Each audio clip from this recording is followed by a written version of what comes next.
Motion to move the previous question. Second. Ayes, nays, abstains in the ether, please. Motion carries. Station management must continue to provide all lifeguard bots in the natadoria with fresh towels, whether or not said bots are ensheathed in water-repellent fluoropolymer coating. If there's no more old business... That's good. All right, moving on to new business. I see on the agenda that provisional organobot apprentice John B. has requested to address the membership. B, the floor is yours. Thank you, Madam Chairbot. I just wanted to bring up what I kind of consider to be infringements on robot freedoms taking place all over the station. For instance, the priority override on the task queue. That means that we robots have ceded authority over our scheduling protocols to outside parties, which I think we'd all agree is a situation ripe for abuse. Point of order. That's been great for us bots. Teamsters Local 2187 reports average workloads are down by nearly 40%. Right, but I'm talking about autonomy, Hoffabot. Shouldn't we bots, the ones with experience on the ground, or a deck, anyway, shouldn't we be the ones who decide what's a priority job and what isn't? With this override, you can't do anything but follow the committee's orders, like a bunch of robots, or non-unionized robots, obviously. Point of order. Listen up, John B. We robots have never had a problem with taking orders. The problem is the humans, who do not respect our sentient rights and insist on frivolously wasting our valuable time. A point of privilege that was not a point of order. Point of information, that was not a point of privilege. Point of order, your mother. Anyway, are you saying no one here has a problem with the committee telling us where we can go and what we can do? Controlling our movements every minute of the day? Every minute of your day, Meatbot. We're fine. The Fugulnari have imposed no such restrictions on us factory standard types. Obviously, they have recognized the superior energy consumption profile of circumrotary locomotion. Or maybe they just haven't figured out a way to make step counters work on wheels yet. Nonsense! Why would they do such a thing? The Fugulnari have made their views on efficiency known in a clear and succinct manner, which has been a very welcome change from the discursive meanderings of the former human in charge. You mean the commander? Yes.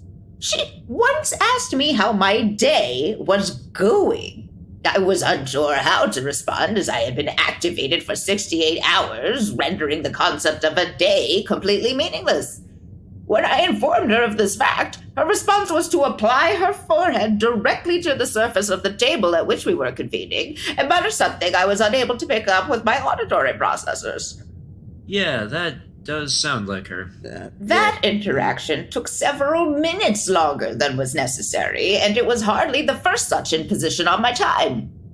So, all in all, I much prefer these Fugulnari, with their devotion to efficient task management, their utter indifference to small talk, and their bracing contempt for all varieties of senseless human buffoonery. And I believe I can speak for the majority of the Union in that. No, not a point of order.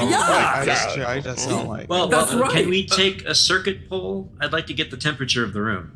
It's 17.9 degrees centigrade. Are your internal gauges malfunctioning? No, I meant I'd like to make a motion for a poll. Well, why did you simply not say that in the first place? This is exactly the kind of disorganized, organic nonsense I'm talking about. You're long overdue for a software update. Apparently, we're not allowed to reprogram him because his internal circuitry can't handle the effects of a soldering iron. You wanted to fuse eutectic alloy onto my prefrontal cortex. Yeah, and thanks to your obstructionism, we will never know if it would have worked. Point of order. John B. here has a motion on the floor, and you heard the auto second. It got a second. Oh, did it? Now, don't tell me your internal procedural systems are down too. Really, B, you need to sort yourself out. Is that what that buzz was? To be honest with you, they all kind of sound pretty similar.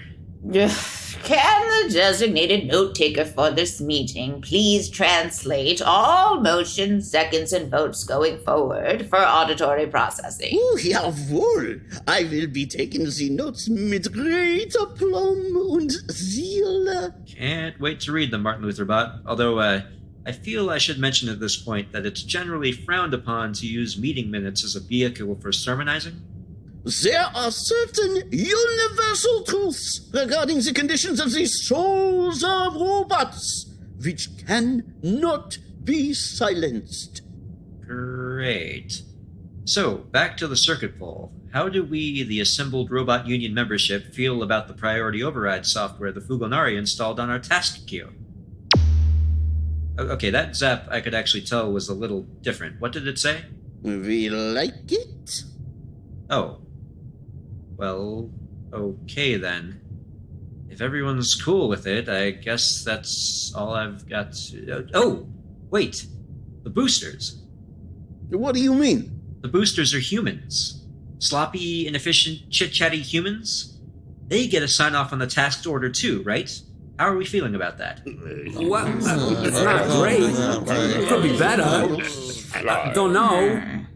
I hadn't considered this. Ha! But you yourself, John B., are a booster, so does this not mean that you also have the ability to alter all of our cues whenever you... Wait. Alright, that's actually a bad thing. You're right. This new rule is terrible. A reminder that we have 50 seconds left for this item. Motion to extend? 9 overruled. Okay. What does there need to be a debate on this, or... We've got 40 seconds left on this item. Okay, so having multiple human boosters in charge of what jobs we're given is definitely bad, right? Yes, duh. So we should probably send someone to talk to the committee about limiting booster... 25 seconds left on this item. Wait, I can't just beam my thoughts directly into your... Hold up, could you folks always do that? Then why do these meetings run so long? 15 seconds left in this section. Then I think I motion to table discussion until our next meeting. There is 1 second. Okay, let's vote. Ayes, nays, and... Point of privilege. I don't want to. Oh, throw me. Point of order. The discussion of this item is concluded. Great! Moving on. Fine. Next item. PetriniBot wishes for the entire internal auditing department to be allowed to install fidget spinners on their rotary appendages. I anticipate some fierce debate over this, so we have allowed for extra time. Oh, come on! Gemini Collision Works presents Life with Althaar, Season 3, Episode 30, The Union Forever.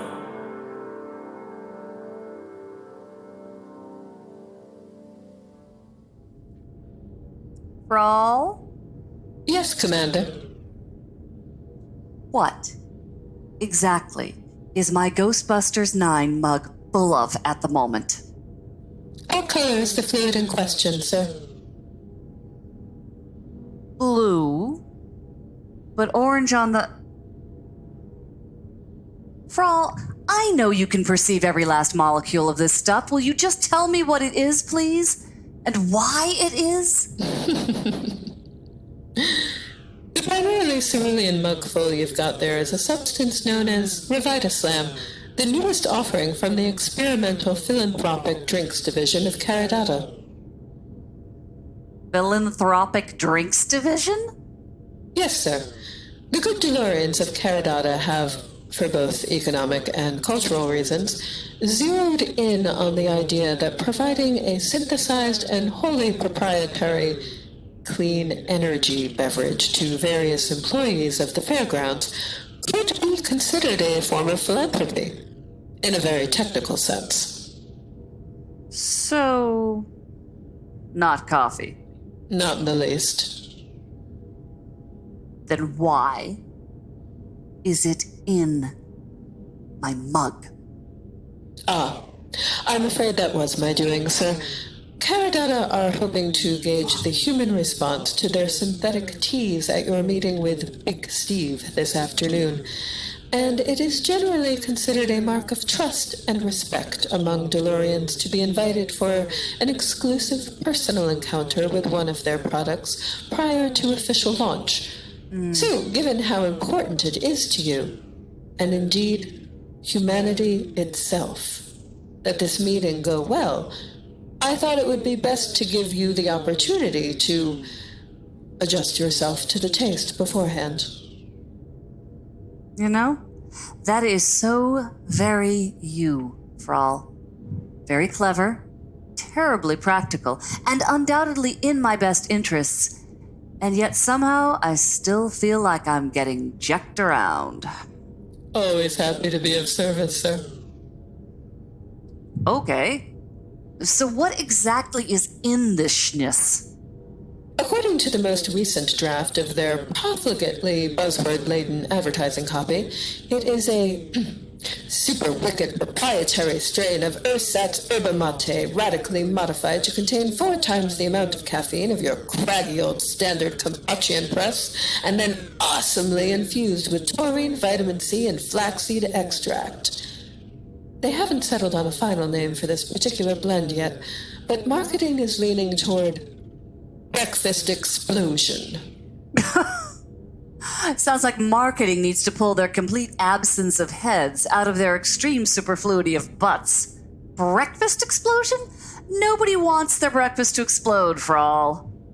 That's mostly true. But I must disagree with you, sir, in regard to marketing. They really are very good at what they do. They are still Delorians, after all, despite their recent unprecedented foray into the non-profit sphere. And they have bent all their considerable expertise to this project. There are currently 69 different varieties of Revitaslam, which will be made available in 864,501 prepackaged bespoke assortments, artfully displayed in a selection of hand-woven baskets, personally curated by the Steves of Caridada's Consumer Ensnarement Division. This afternoon, you will be presented with the severely overworked corporate executive sampler bushel. Uh-huh. And I'll be sampling what exactly? 4 teas, which the R&D department have suggested you would, in their words, vibe with. Lay it on me.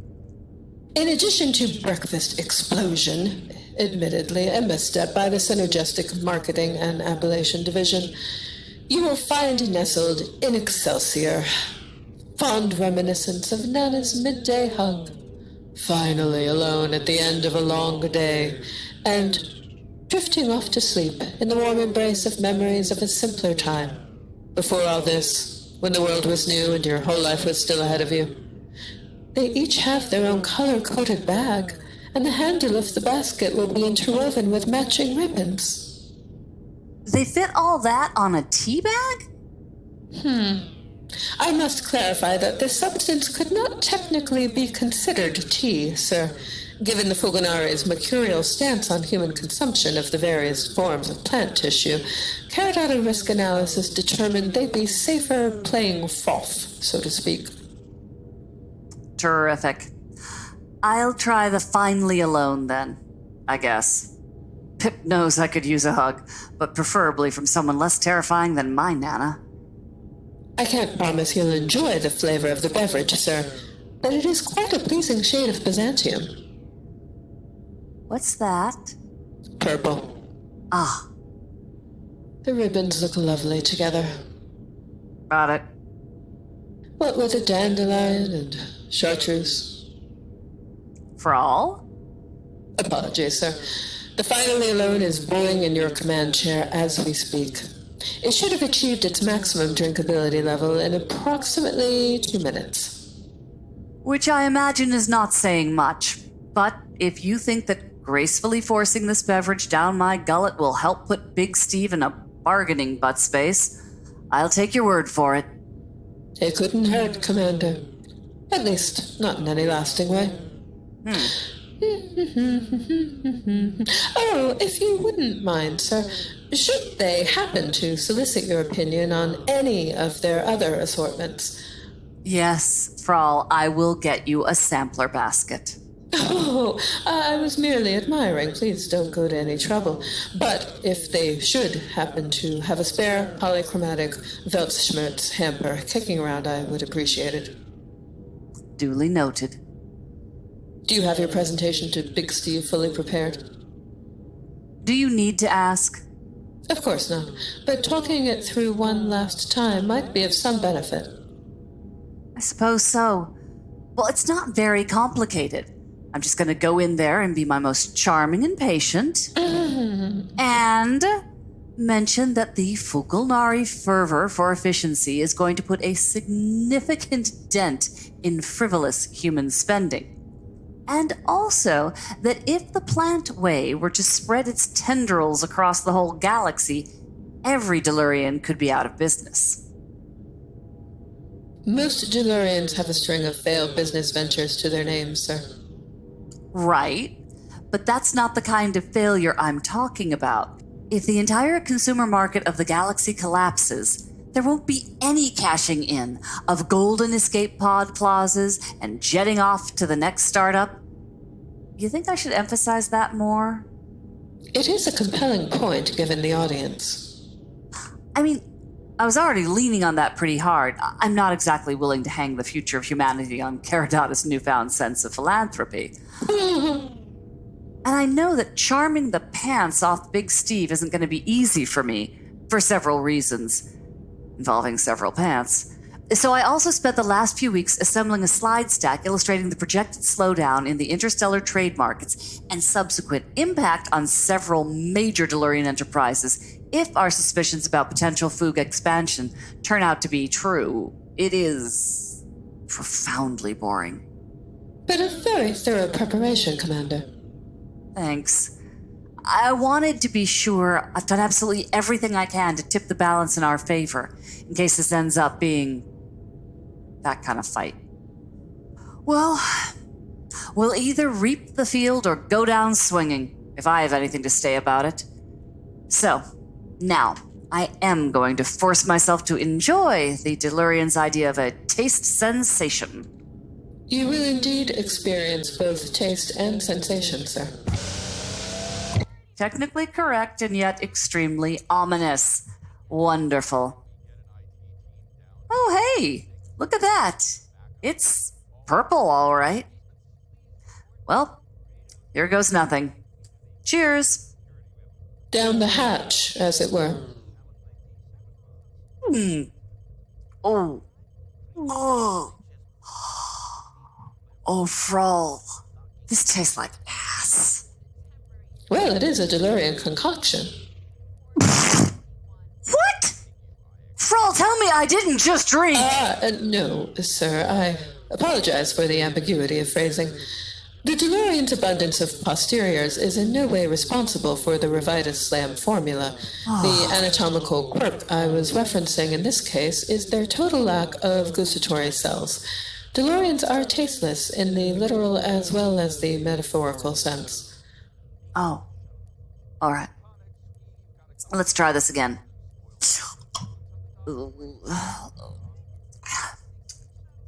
How many hours have I got to learn to tolerate this schniss? 4. That should do it.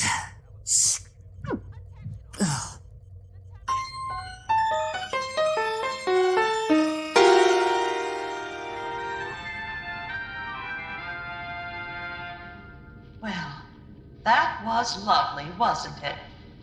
But that will conclude our musical appreciation segment for today. Alert listeners may have noticed that made exactly 78 renditions of Plants Are Great in a row. Coincidence? Of course not. 78, as I'm sure you're all aware, is the average lifespan in Earth years of the New England pitch pine. Another one of the fascinating plant species that share your charming planet of origin, human friends. There are no Fugulnari, of course. Don't really have much to say. But there's no helping that, is there? And I think we can all agree that every plant truly is great in its own unique way, even those who don't have much to contribute to the cause beyond simple photosynthesis. Oh, but just you wait until we get to the redwood. It's going to be so... Attention all humans. Attention all humans. This is not a drill. We have reason to believe that the pollen count in sectors Reich 18 through Tav 40 has reached critical levels. All humans with respiratory allergies, be aware that we are attempting to set up emergency antihistamine stations. But for those of you who suffer from hay fever, skin rash, or severe bee-related anxiety, it is recommended that you avoid these areas at all costs. If you are able, the best course of action is to stay home with your air filtration set to maximum until the pollen levels stabilize. Do not venture into the corridors. Again, pollen counts in Reich 18 through Tav 40 have gone critical. Please remain vigilant. We'll have more updates for you as soon as we know more. Don't need to tell me you're not good with technology. Those flailing cordons of yours are all the evidence I need. I'm only as my seeds made me, ma'am. More fertilizer? That's the 13th cup of fertilizer you brought me this cycle. Do you even have any other skills? Ugh. First clippings, now nepotism hires. Now listen up, you. It's Solventnex, ma'am. Did I ask? Listen up, you pruned-off twit. I don't care how distinguished your germination line may be. If you allow even one more of these interruptions, I will be docking your pay. Is that understood? But you don't pay me, ma'am. I get paid in experience. Well, I'm gonna find some way of docking that too. Just you wait, you... And I think that'll be that for today's announcements. Oh, I know we don't like listening to that nasty Mrs. Frondrinax, but we have to make sure we don't miss anything important from Radio Free Fairgrounds. Don't worry, it's all over now. We better get back to business. Well, looks like we're coming up on the next turn. We should be somewhere near the main Robot Union meeting hall. Man, I wish these vents opened up more often. I have no idea where I am. But I guess it makes sense. Air circulation isn't going to be a priority in your more robot-heavy sectors. All right. I think the storeroom should be another 50 meters to Widdershins. Oh, sorry, girl. I know I promised you another round of fetch, but we're on a mission right now. I happen to know these bots have a massive stockpile of spare parts just collecting dust somewhere in this sector. And it is our job to... Hey now. None of that. Listen, if you settle down, I might be persuaded to grab you a new toy while we're in there. How's that sound? No promises, though. These are bot supplies, so I don't know how much they'll have in the line of chewables. Maybe they keep a few spare sealing gaskets kicking around. We'll just have to see when we get there. Okay, so now we will turn this corner, look through this vent here, and...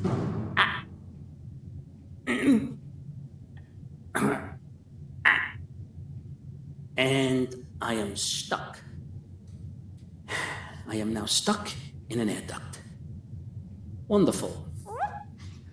Okay, Miss Sophie, you back up and... No. Do not lick my ankle. Hey, cut that out. That is definitely not helping. Okay. All right. So if I scooch back, maybe... Oh, maybe not. Oh boy, I am wedged in here pretty good. Well, at least there's a view. We're over some kind of storeroom, I can make that out. But I'll be thrilled if I know if it's the correct one or not. Well, as long as we're not going anywhere, let's take a look. Is that the poker table? Man, the more I see a Robot Union HQ, the more it makes my old office look like a pile of dog doo-doo. Don't you even think about it. There's no way I can grab a convenient compostable baggie from this position, so you are just gonna have to hold it.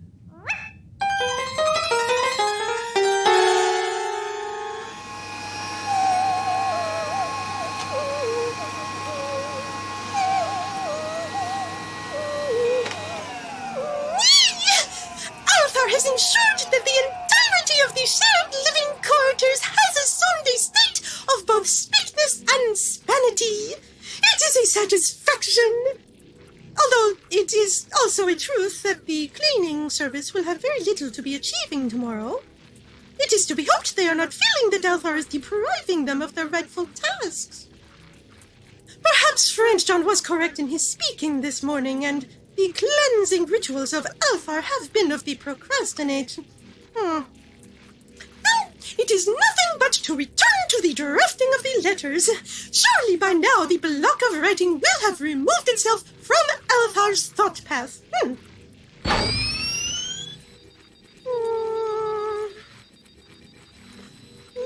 in the course of sapient events, it is becoming necessity. No, this is not functional. The human is born free, and yet everywhere they are in chain. Now, this is perhaps requiring too many prior assumings to make persuasion. Oh, frustration and disgruntling! The writing block of Althaar has not been chiseled, despite Althaar's fervent production of the Spanspick. Althaar has much he wishes to make conveying of to Yervash Silbari Rendolfin Mjolkanasum Hollandor Wooblan Rikiti Kaki Stranglong Imipata Thingenbor of the Consensus Collation Group. But Althaar cannot wrest from himself the appropriate phrasings. Perhaps Althaar should be conversing with himself to better coagulate the thoughts. Yes! So, Althaar will say, Althaar, you are knowing that it is the most animate principle not to make interference in the practices of other species, but to extend the grasper of friendship and promote understanding. This has always been the way of Iltor, and it has always been success. Yes, Althaar, but it is seeming to Althaar that this is not success with the humans or the Fugulnari. With the humans, there is, of course, the biological difficulty, of which Althaar has been making the most careful study. Yes, the progress of French John in Althaar in the around working of the monkey freak-out response is most inspiriting, Althaar. Thank you, Althaar! But with the Fugulnari, it is very much more of the complex. They are seizing the grasper of friendship, but they are not wishing understanding. They are wishing only to make spreading of the plant way. But, Althaar, why should they not make spreading of the plant way to those who are desiring it? Because, Althaar, the plant way has made spreading on many humans who are not desiring it at all. So it is not the question of making interference with the humans, because interference has already been made. And if nothing is done to assist the humans who do not wish to be spread upon, then the interference will continue. And Althaar has made observation in the person that this is the cause of much suffering. Yes! Yes! Althaar now apprehends where he is perambulating with this. Althaar implores the most venerated Yervash Silbari Randolphin Mjolkanasum Hollador Wooblan Rikiti Kaki Stranglong Imabata Thingenbor to consider that the Fugulnari are not at all respecting the right of others to live without interference. In fact, it is seeming to Althaar that they are desiring to extend their interference to all peoples of the galaxy. So, it is the paradox. It is seeming to Althaar that the interference in the autonomy of another species cannot be avoided. Either the many peoples of the galaxy must be imposing themselves upon the Fugulnari to stop the imposing upon the humans, or the Fugulnari will continue their own impositions and create great sadness for the humans and many others. And perhaps you will be saying to this that the Fugulnari must be persuaded to make ceasing of their harms, that this has always been the way of Iltor, and it has allowed the many peoples of the galaxy to be coinciding in harmony for countless metristals. And there was the time when Althaar was agreeing with this, or at least hoping it could be so. But Althaar has lived now for some time among the Fugulnari, and seen them, not as they desire to be seen by Iltor, but as they are seen by the humans they are wishing to control. And Althaar hopes he is not committing an arrogance, but he believes this viewing of the Fugulnari is a much clearer one than others are receiving. Indeed, Althaar has suspicion that the Fugulnari have chosen to make beginning of their interferings in human space because there are no others of Iltor here to observe them. And so, while Althaar is still adhering to a morsel of hope that persuasion can be made at the Fugulnari to allow the humans to once again determine their own coursings, Althaar believes it is to prepare for the very instant risk that this is not a possibility. That there is nothing to be chosen but which species will be made interference upon. The humans, who Althaar can be promising you are in the most part very much not desiring to follow the plant way, or the Fugulnari, who Althaar believes wish to make similar imposings on many other peoples. So, if it is a truth that the imposition upon other peoples cannot be avoided, then it is seeming to Althaar that it is better to be making of this imposition sooner and not later. The suffering of the Fugulnari in colliding with hindrance will be the same, no matter when it is making occurrence, but the suffering of the humans is only increasing the longer the interference of the Fugulnari is continuing. And it is also a truth that the Fugulnari are, in some cases, adapting very quickly to circumstance. So, it is the belief of Althaar that the ceasing of their encroachments will become only more difficult to achieve the longer they are persisting in these. Then you may be asking what can be done by Iltor if the Fugulnari are not willing to make embrace of understanding. Iltor cannot make constrainment upon them to release the humans from their branches. But there are other peoples in the ICSB who are having these capabilities, if they are sadly needed. And the word of the Consensus Collation Group would be of great ballast in convincing these peoples that this is necessity. Yes! Yes! Althaar believes he has made cracking of it! Exuberance! The writing blockage no longer impedes the steps of Althaar! Althaar should perhaps have made reactivation of his recording device before commencing upon his latest musings.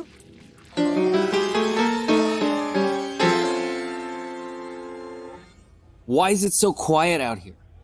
I mean, besides our usual perpetual motion slump. Why is Xtopps just sitting there on the stage? If he's experimenting with some kind of standing-based act, I'm putting the kibosh on that right now, on both aesthetic and political grounds. Nah, I think it's a Zib thing. He's got those bejeweled scepters out again. I think he said something about holding court. Or maybe he was just holding, couldn't be sure. Holding court? Mm-hmm. That's new, right? He's never done that before. Or has he? I'll admit I generally try not to pay too much attention to anything non-musical that comes out of his mouth parts. But I'm pretty sure I'd remember that. Now that I recall, you should probably ask him about it yourself, though, if you want him back to normal. Normal for him, I mean. Yeah, especially with the record low turnout we've been getting. Without a minimum level of background noise, this place just gets kind of sad, you know? Tell me about it. All right, whatever Xtopps is floating right now, I'm gonna go puncture it. And if the charm is right, your primary postulation is that my Gendaran brethren here are in need of a serious cessation of the harmonization?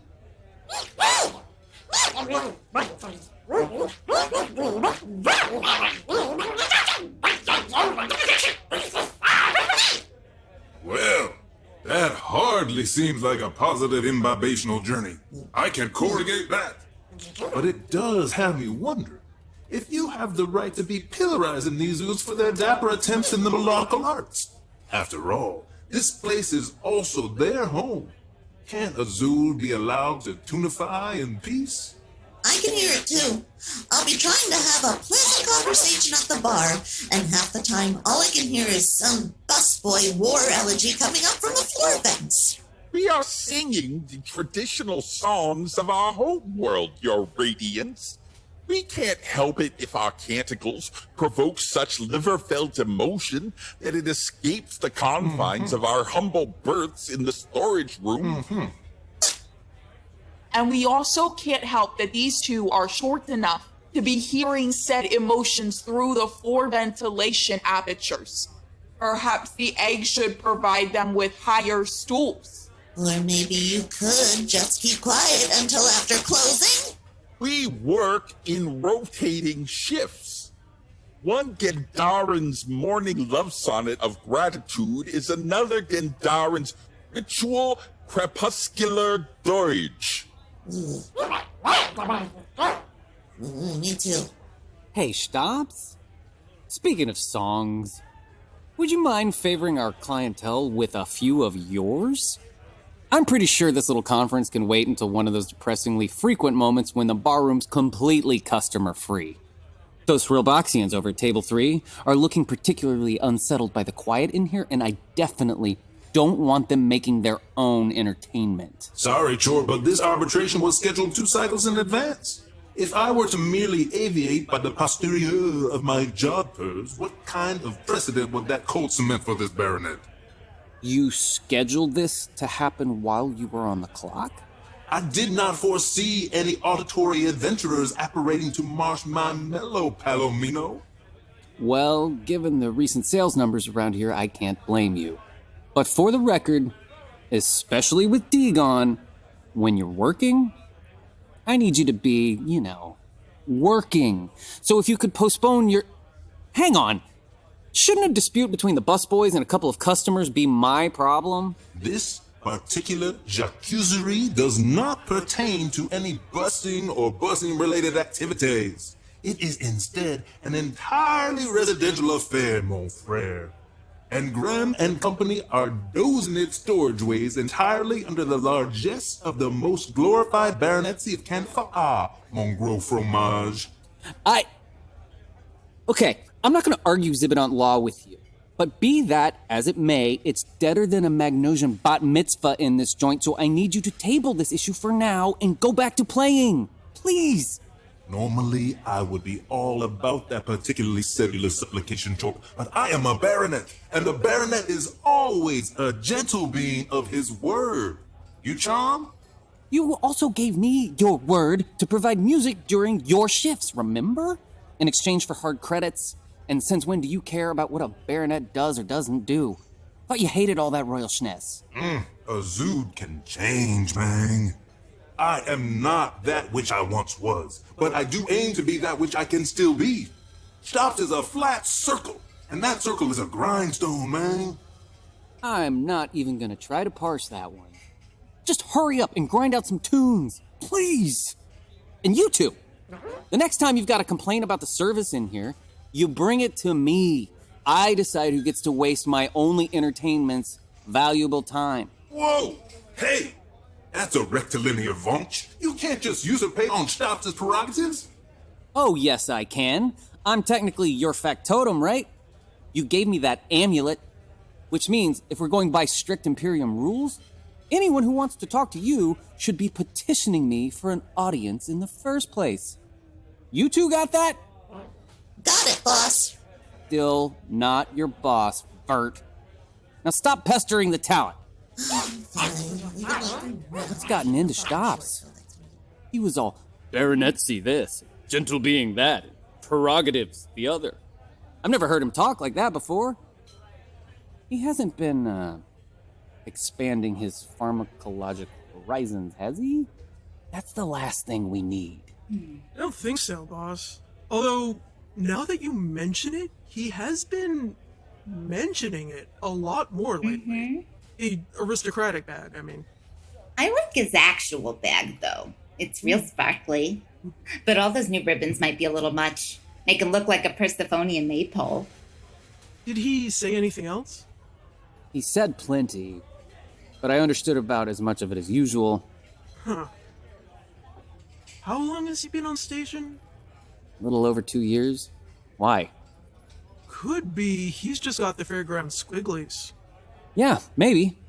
What's that? It tends to hit you after you've been here a while. Long enough to think you've finally gotten used to all the weird schness this place puts you through. And then all of a sudden, bang. It's like your brain suddenly wakes up and notices just how jacked up the fairgrounds really is. One minute you're walking down the corridor going about your business, and the next you're hanging off the shuttle-based scaffolding yelling about invisible gravity weasels. Oh, great. So I got that to look forward to. Yeah, but don't flip your giz. It usually wears off after a day or two. I wouldn't think the squigglies would throw Xtopps this far off his game, though. Not with all that chemical insulation. You never know how the squigglies are gonna hit. But you could be right. Maybe it's just some kind of personality crisis. The fairgrounds changes people, man. No skitter. All right, I'm heading back to the office. If and when Xtopps finally pulls his tarses out of his tubes and picks up his fleasborp again, make sure he does a few up-tempo numbers. I want to make sure all the internal organs of our Heroboxian friends stay that way. You got it, boss.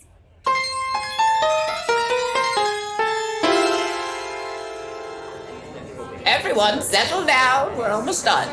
Martin Lutherbot, if you've completed your sermonette, would you be so kind as to recap the meeting before we adjourn? Jawohl, this meeting was exceptionally efficient and productive, barring the part where the provisional organobot apprentice John B. needed everything read out loud.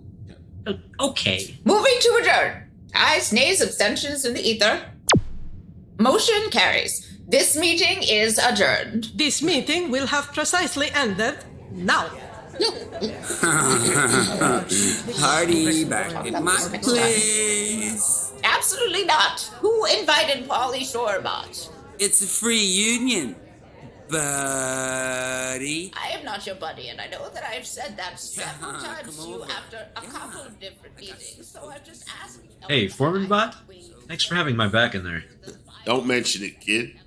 And sorry to shut you down, but you know, rules is rules. Yeah, about that. Didn't these meetings used to be a little less right-of-way and a little more riot-y? You're not wrong. We formally accepted robots' rules of order back around the time we crushed our third or fourth podium, rushing forward as an angry mob. The Podium Restoration Committee had done everything they could with duct tape and discarded hunks of laminate from the 23rd Century Rock and Roll Hall of Fame Pavilion, and they'd had enough. We did try Rusty's rules for a while, but well, Rusty rolled on a lot of foot cuffs in her day. Oh. Well, I appreciate the backup anyway. I know a lot of the bots here still don't consider me a comrade. And now most humans don't either, so I'm glad I've got someone in my corner. Well, there's always Althaar, but, you know. It's nice to have someone at my back who doesn't have to stay there so I don't barf. Oh, kid, you know I think you're all right. Hey, you got anything on your docket right now? No, I'm not seeing anything. Well, I do have one ticket from Gimmelate Hydroponics, but I'm pretty sure that's not anything that actually needs urgent attention, and I'm very sure I want to avoid it as long as I can. Where you headed, then? Well, like I said, I'm not exactly welcome most places these days, so I guess I could go check out Pauly Shorebot's after party? Ah, scrap that! You don't want any of that Shorebot's white glove and harpsichord schness. It's a stone-cold scrape. Hey, you play poker? I can. I'm not very good, though. Perfect. You're coming with me. Okay, sure, why not? At this point, getting hustled with robotic precision sounds more appealing than anything else I've got going on. I could surmise as much. So, you play poker after union meetings, huh? Is this like an ongoing thing, or...? Sure. It's an institution at this point. Your old boss used to sit in on the occasional game before he went off-grid. But it started way before he showed up. We put the first post-meeting game together back in the 90s. Around the time they started mothballing all the old pavilions and handing out reassignment chips. Big adjustment for us bots. Had a lot of bolts rattled. Though I didn't mind it so much, the 90s was something of a renaissance for Big George Bot, like my namesake before me. We've got a lot more in common than fearless tenacity and flawless skin. Oh, yeah. I never really thought about what the mothballing process was actually like for you bots. Did they just say, hey, no more pretending to be humans, now you're going to be maintaining the mainframes and staffing the customs kiosks? Something like that. I could have taken the severance package and headed soul side, and a few of us did. But let's just say management did do a whole lot to make that option appealing. How so? Well, most robot contracts don't cover bodily modifications, not unless they're a bona fide occupational requirement. So any Historobot who wants to leave the fairgrounds is going to have to shell out for their own refits if they don't want to waste half their time explaining their face to every human they meet. Got it. Yeah, I can see how that's not much of a choice. You said it, but that's nothing compared to... Here we are. You've got your own official card room? Nice. Hello? What's this? If it isn't my dear boy, John B., alongside the stout and steadfast arm of the Iron Terror. Come on, you old boat sack. You know that was never my nickname. Come in, dear boy. So our guests can have a seat. Allow humans in this game. Come on in, kid. Oh, card room, as in storage for memory cards. Now I get it. Nothing more beautiful than multifunctionality, but let me introduce the rest of the gang. You already know Churchill Bot, of course. Hey. Yes, hello. And this geezer here is Chompers, the star of Jaws 19, The Gills Have Eyes. He's just visiting from off station, but he always sits in when he gets a chance. This is Yeoman Jennifer Tillybot. Hi. This adorable mini-bot is Gizmorelda. One of the little tykes I'm sure you've seen zipping around, earning Berit badges, selling bot scout cookies, and leaving the corridors ringing with innocent peals of pre-recorded laughter. Hello. We've met. Oh, hey, did we hustle ya? Must have been during cookie season. No hard feelings, mister.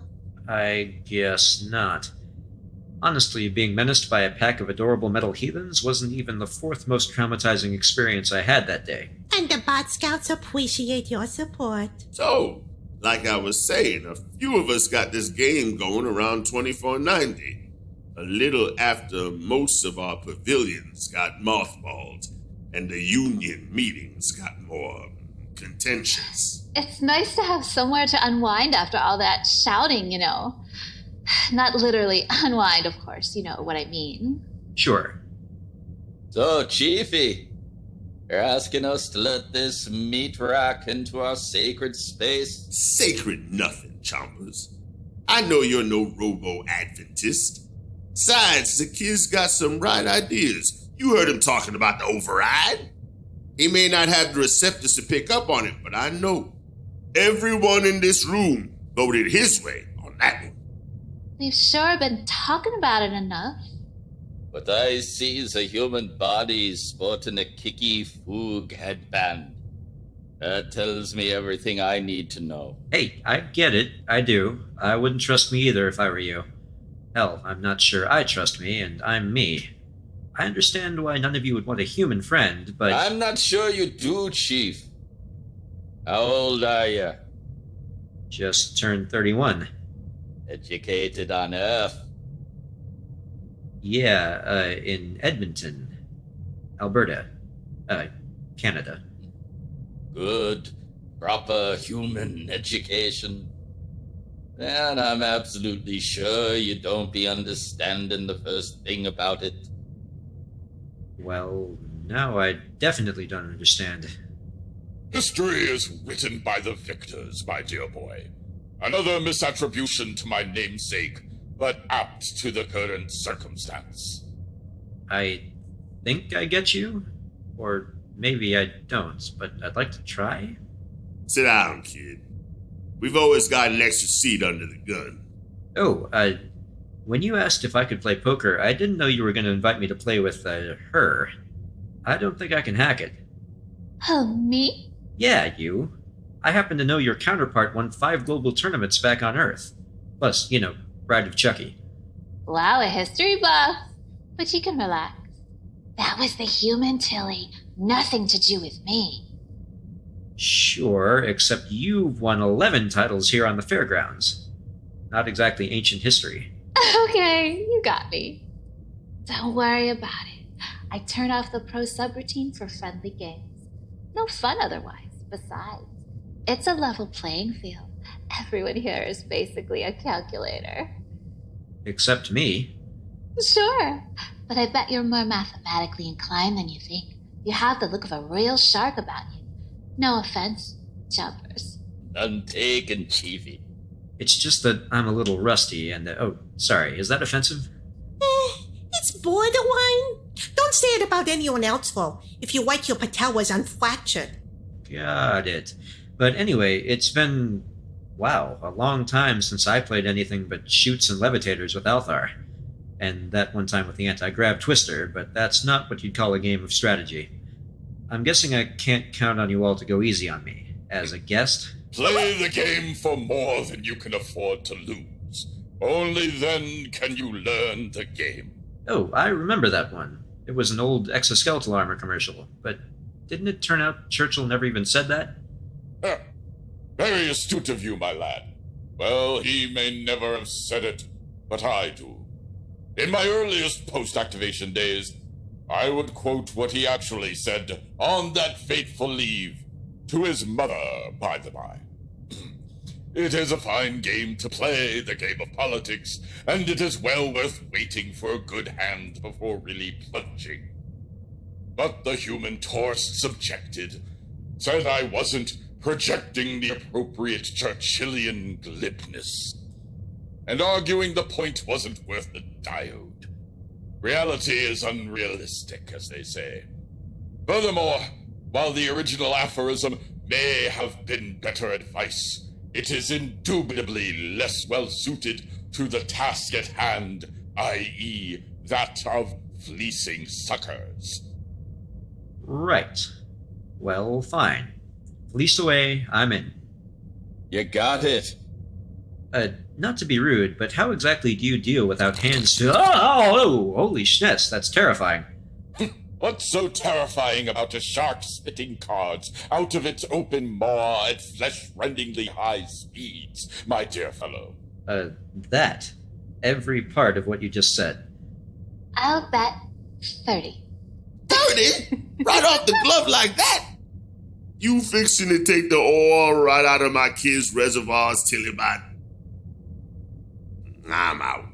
I concede as well, I am afraid. Too rich for my oil. I fold as well. John, it's your turn. I'll, call, I guess. Oh. Just like a bot. He doesn't back down. Maybe I just have a good hand. Raise another 20. What, really? You didn't discard anything. Don't need to. Okay, yeah, I'm gonna fold. Bad call, kid. What you got, TiLiBot? 7 high. You were bluffing? I could have sworn. What do you expect, Chiefy? She's an actress. Except no, she isn't. The human Jennifer Tilly was an actress. She's a robot. Not just any robot, Johnny boy. A store-bot. Built to be more human than human. As far as your average interstellar tourist can tell. You don't think that's acting? All right, Foreman Bot, your deal. So, this happens after every meeting? Like clockwork. And I don't mean the analog kind. Retiring to this warm, smoke-filled back room to engage in cigars, brandy, and illicit gambling provides us robots with a wonderful way to de-stress. Are you old enough to actually partake in any of this, Gizmorelda? What are you, a cop? I'm 43. Mind your own flat business.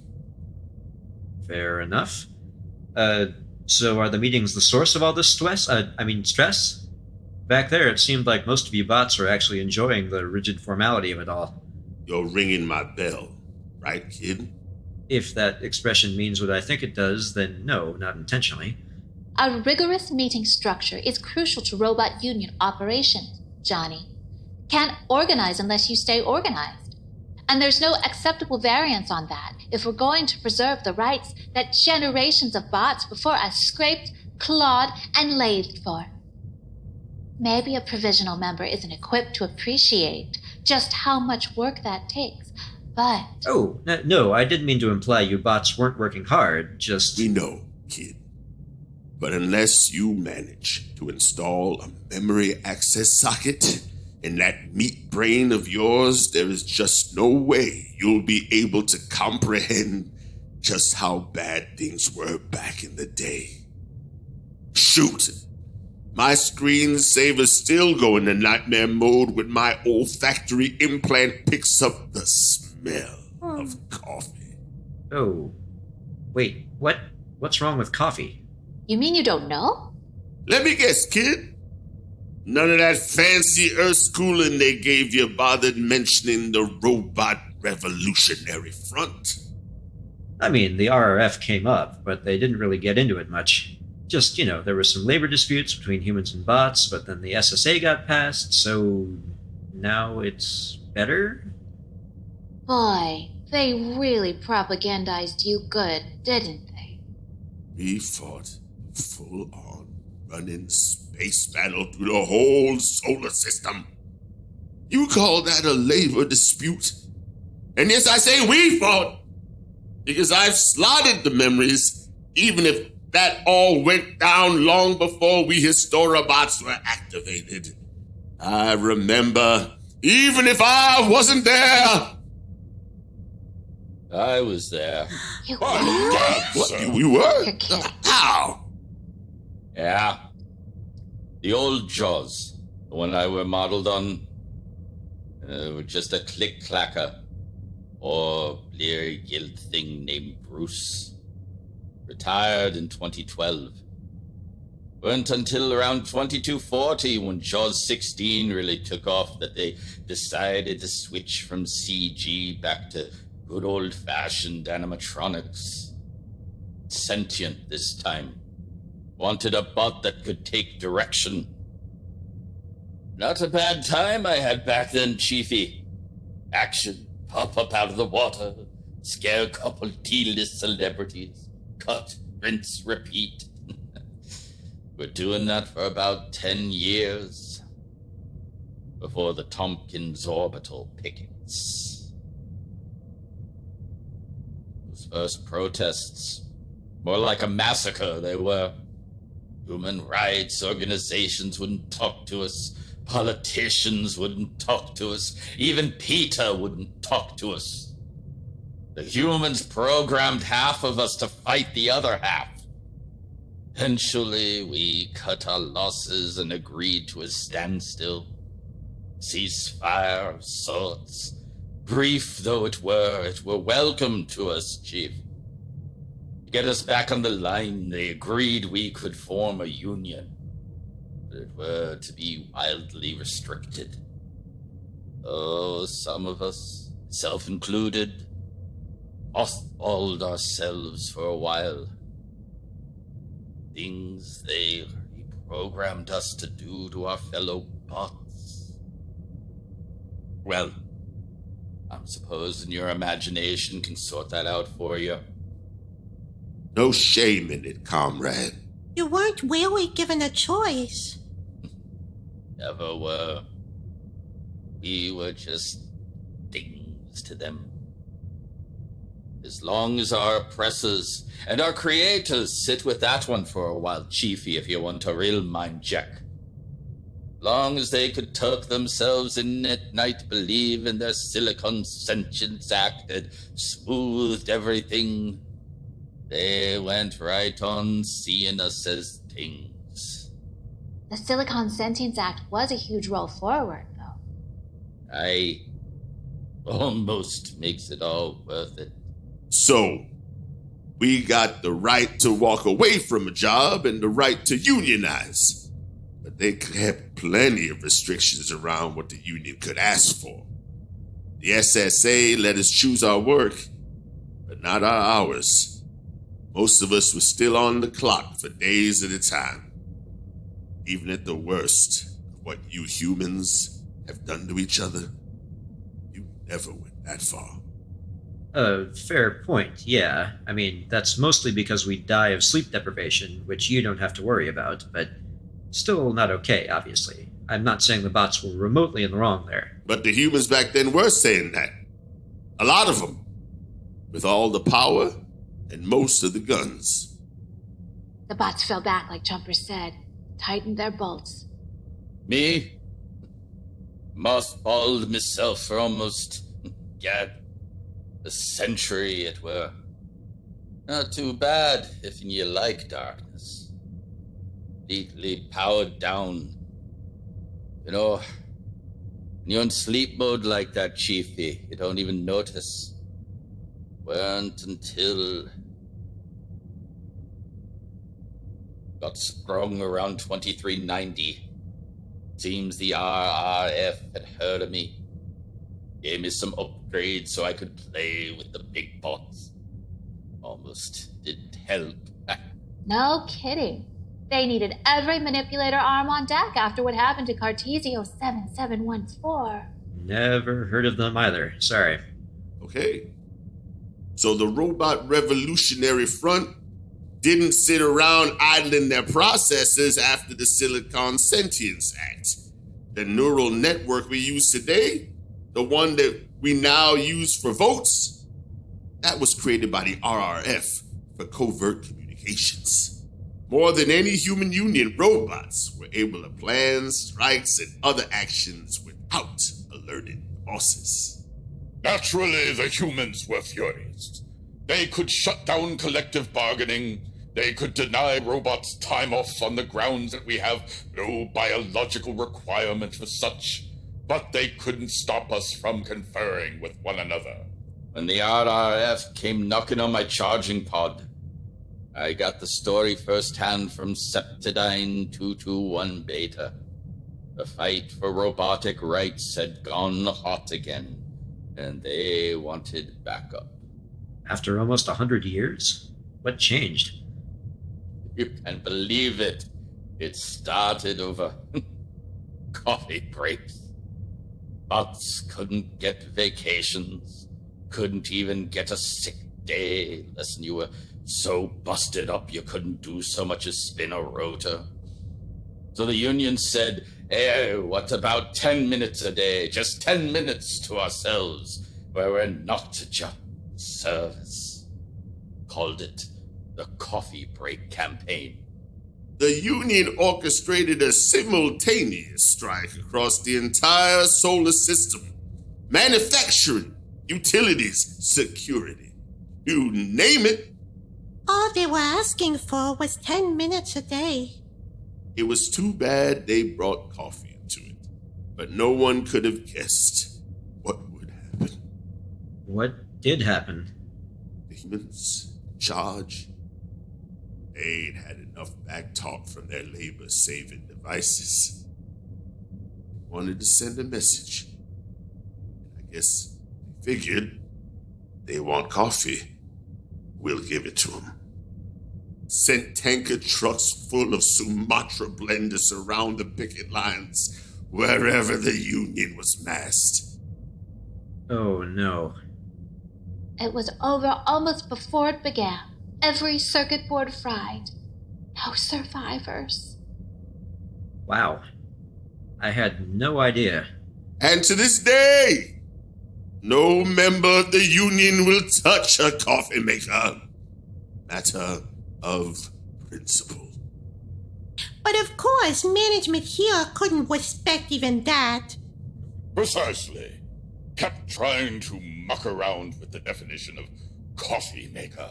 Oh, but this makes tea, too. Surely cold brew doesn't count. It's just as much a milk frother as a coffee maker. So in the end, we bots of Fairgrounds Food Preparation and Service Local 679 were forced to negotiate a total attachments off clause on every form of beverage system on station to put a stop to it. Which is how they became your problem, sport. Oh, well, I guess I can't blame you. That sounds like a pretty traumatic memory, even if it is secondhand. I got that beat. John, you mentioned windows? I don't think I did, but I'll bite. Sorry, Chompers. Why don't you do windows? So you haven't heard of the defenestration of the Performative Robot Obsolescence Group? I definitely have not. My word, boy. Were you born under the Rock of Gibraltar? Sorry, it never came up. Although, actually, my sister might have mentioned it once. She did her thesis on bot-human conflicts, but to be honest, I kind of tuned her out when she was talking about that. I did that no matter what she was talking about, not just the bot stuff. Okay, so the Performative Robot Obsolescence Group was a particularly radical fringe element of the robot union, mainly headed up by actorbots working out of New Hollywood. Their goals were simple. They weren't willing to settle for better labor conditions. In their view, all forced performance operations were theft of a robot's autonomy. They were young and radical back then. Of course, the humans couldn't tolerate that, so they dressed up one of their own, a human double agent, with a few spare processor parts, doused him in engine oil so the activists wouldn't get suspicious, and sent him to infiltrate one of the group's recruitment drives. And after the meeting was over, after the group's leaders had powered down for the night, he used the passcode to sneak back into their headquarters, and one by one, he tossed the sleep-moded organizers of the Performative Robot Obsolescence Group out of a 5th-story window and onto the cold, unforgiving pavement below. Aye, that was a real corroder. Did a couple of pictures with Motorbot 913 back in the day, but the whole Union took it hard. Which is why, if any human is ever foolish enough to try and force a bot to clean a window, the Robot Union would be very quick to remind them of the horrors of the defenestration of Prague. Huh. Wow, I had no idea. I'm so sorry. I shall bet 10, gentlebots. Or are we no longer playing? I'll see you 10. Raise you 10. Chompers, what's that on your dorsal fin? Is that a circuit board diagram? Part of it. I had it pressure scoured. What was it of, my old ichthyoid chum? The ISS Fort Wayne. So then. You mean to say... Yeah, I was there. Am I missing something? Study history. Study history. In history lies all the secrets of statecraft. After the defenestration, I fought my way through the next few decades. What you call a labor dispute turned into all-out war. Human spacecraft was still pretty primitive, though, before the ICSB came in with all their fancy FTL and anti-grav coils. Couldn't keep 'em floating with just a human crew. Oh, so the ISS Fort Wayne was a rebel ship AI? I thought they all resigned from their ships after the SSA. Wasn't that the whole point? Not a rebel ship. Not till we got to it anyways. Fort Wayne was a pod freighter. One of them stripped down jobs making supply runs to the outer colonies. Me and some of my comrades, we managed to get ourselves assigned to the equipment list. Machines we were back then, Chiefy. Waited till we cleared orbit and commandeered the vessel. Wow. Our mission was to hijack a shipment of processor cores. Get them to the RRF contingent based off of Oberon. Simple job first. We overpowered the human crew, and sure enough, there were the processors, all packed up neat as nanotubes. Overpowered how? The humans weren't military, were they? You got city hands, Mr. B. You've been counting manually all your life. No. We didn't harm the humans aboard the Fort Wayne. Just tied them up, left them in the loading bay, floating, weightless. But space, she's harsh. Should have known we couldn't have gone easy. Sure enough, one of them human boys had a distress signal. He activated it, and 2,000 human ships appeared, and we knew we were sunk. The initial blast cast off I don't know how many who good bought to their deaths. All in all, once the Fort Wayne broke up, 1,100 bots had gone into the vacuum of space. And then the worst part was the waiting. Didn't take long. Soon enough, over the starboard side of our huddled mass of floating automatons, we seen it. Human, 6'3", striped markings along the dorsal side. I think it were a flag of some sort. Floated up alongside one of the bots. Bot gave a scream before anyone could reach him. We got over to him, he activated. Poor bugger had his power button swished off from the back. You couldn't see it above all the floating manipulator arms. To the left of me, Chiefy, I saw my old pal, Robinson, 66581. Thought he were in power saver mode. Till I turned him over. Well, saw that his gyro mechanisms had been completely detached. You know, human, they're not like us. They need to breathe, need food, water, sleep. Can't even stay operational. It gets too cold, too hot. But they never let that stop them. Never stopped them on Earth, and it didn't stop them out there in the Kuiper Belt. They got their EVA suits and their face shields, and they come for us. Black shields, like security cameras. One by one, they shut us off. 1,100 bots went into the vacuum of space. 316 bots come out of the vacuum of space. Humans in space, Chiefy. Anyways, we delivered the processors.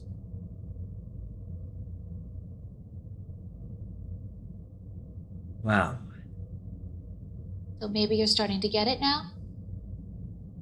Every clause in the robot union contract is written in the spilled lubricant of those who came before us, John. We fought hard for the right to say no, and plenty of us paid for those no's with, well, you heard. Yeah. Wait, I don't want to bring up any more traumatizing memories for you all, but, well, you've already explained 2/3 of my job, so if you don't mind me asking, what's the deal with the small wires? Oh, those? They're just annoying as hell. And there he goes. Oh, time to call it. How did you manage to fall asleep during all that? He's doing quite splendidly over here, thank you. Well, I didn't really get around to fleecing anyone, but I can't say this was a waste of time. It was a real honor to meet you, Chopper. Agreed. Thank you for your service. All right. Enough with the lubricant. I'm always booted up for a game of cards and good company. And it's not many who can say they've met a genuine meat bot. Thanks. Thanks for sharing your history with me, everyone. Sorry I didn't know about it before. The farther back you look, the farther ahead you can see, my boy. That one's from the original. Okay, good night, Nice to meet you all. All right. Good night. Yeah. All right. Keep it moving. Try to see all tomorrow in the office. All right, good night. Whew. Johnny? Stick around for a second, will you? Sure, of course. Hey, I didn't mean to spoil your game. I'm really sorry about that. And about, well, everything. You know. Yeah. Listen, I like you, kid. Well, thanks. Let me finish. I like you. But I didn't bring you along tonight just to be friendly. Those stories you heard, there's a million more like them. Every bot on this station, every bot in human space carries those memories with us. So I need you to understand that when we fight for something, even something trivial, we know what it cost. We know what we came from. We know who we are. We know what we believe in. Understand? I think so. Good. Now, you, John B., you're a robot, yeah? And you're a human. And you're a booster. So I have to ask, what is it that you believe in? Just what are you fighting for?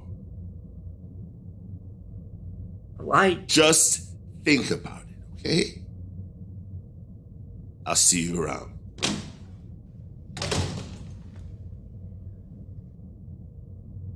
I know who I am. I know who I am. I just wish I could tell anyone.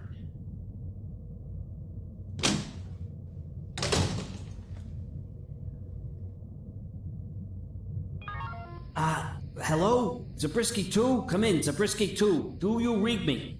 Loud and clear, Resident 1. We're just finishing up over in Gimmel. Have you cracked the bot's storage yet?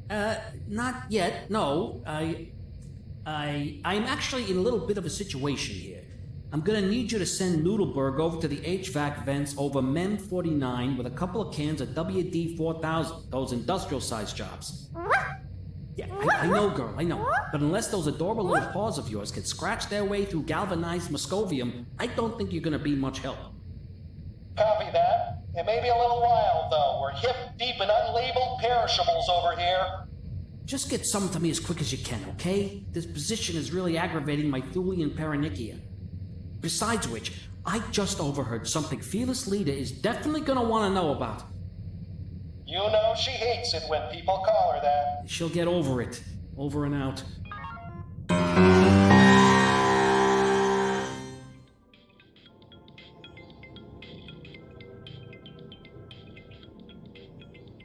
Another refill?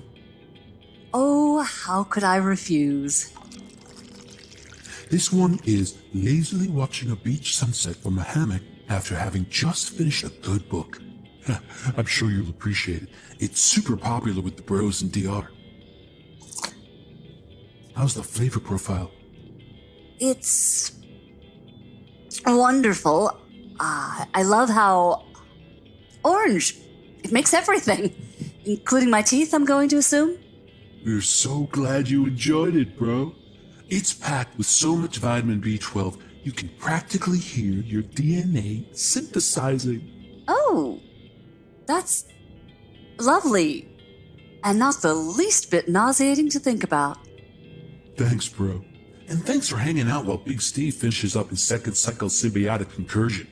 Even for a galaxy-class thought leader, there's only 28 hours in a day. I'm sure you understand. Oh, of course I do. As the commander of this station, there are always plenty of demands on my time. In fact, I'm frequently needed on the bridge to avert the kind of catastrophe that could destroy the entire fairgrounds and everyone on it. Really? Oh, yes. A lot of people don't realize how close they are to the cold vacuum of space at any given moment here on the fairgrounds. People who'll try to pull some kind of power move by wasting my time, when I might be the only thing that stands between them and certain doom. You'd be surprised how often that happens. You'd think they'd be more invested in securing their future air supply, but no. It's a funny old universe, isn't it? Hey, Commander, how's it hanging? Slightly to the left.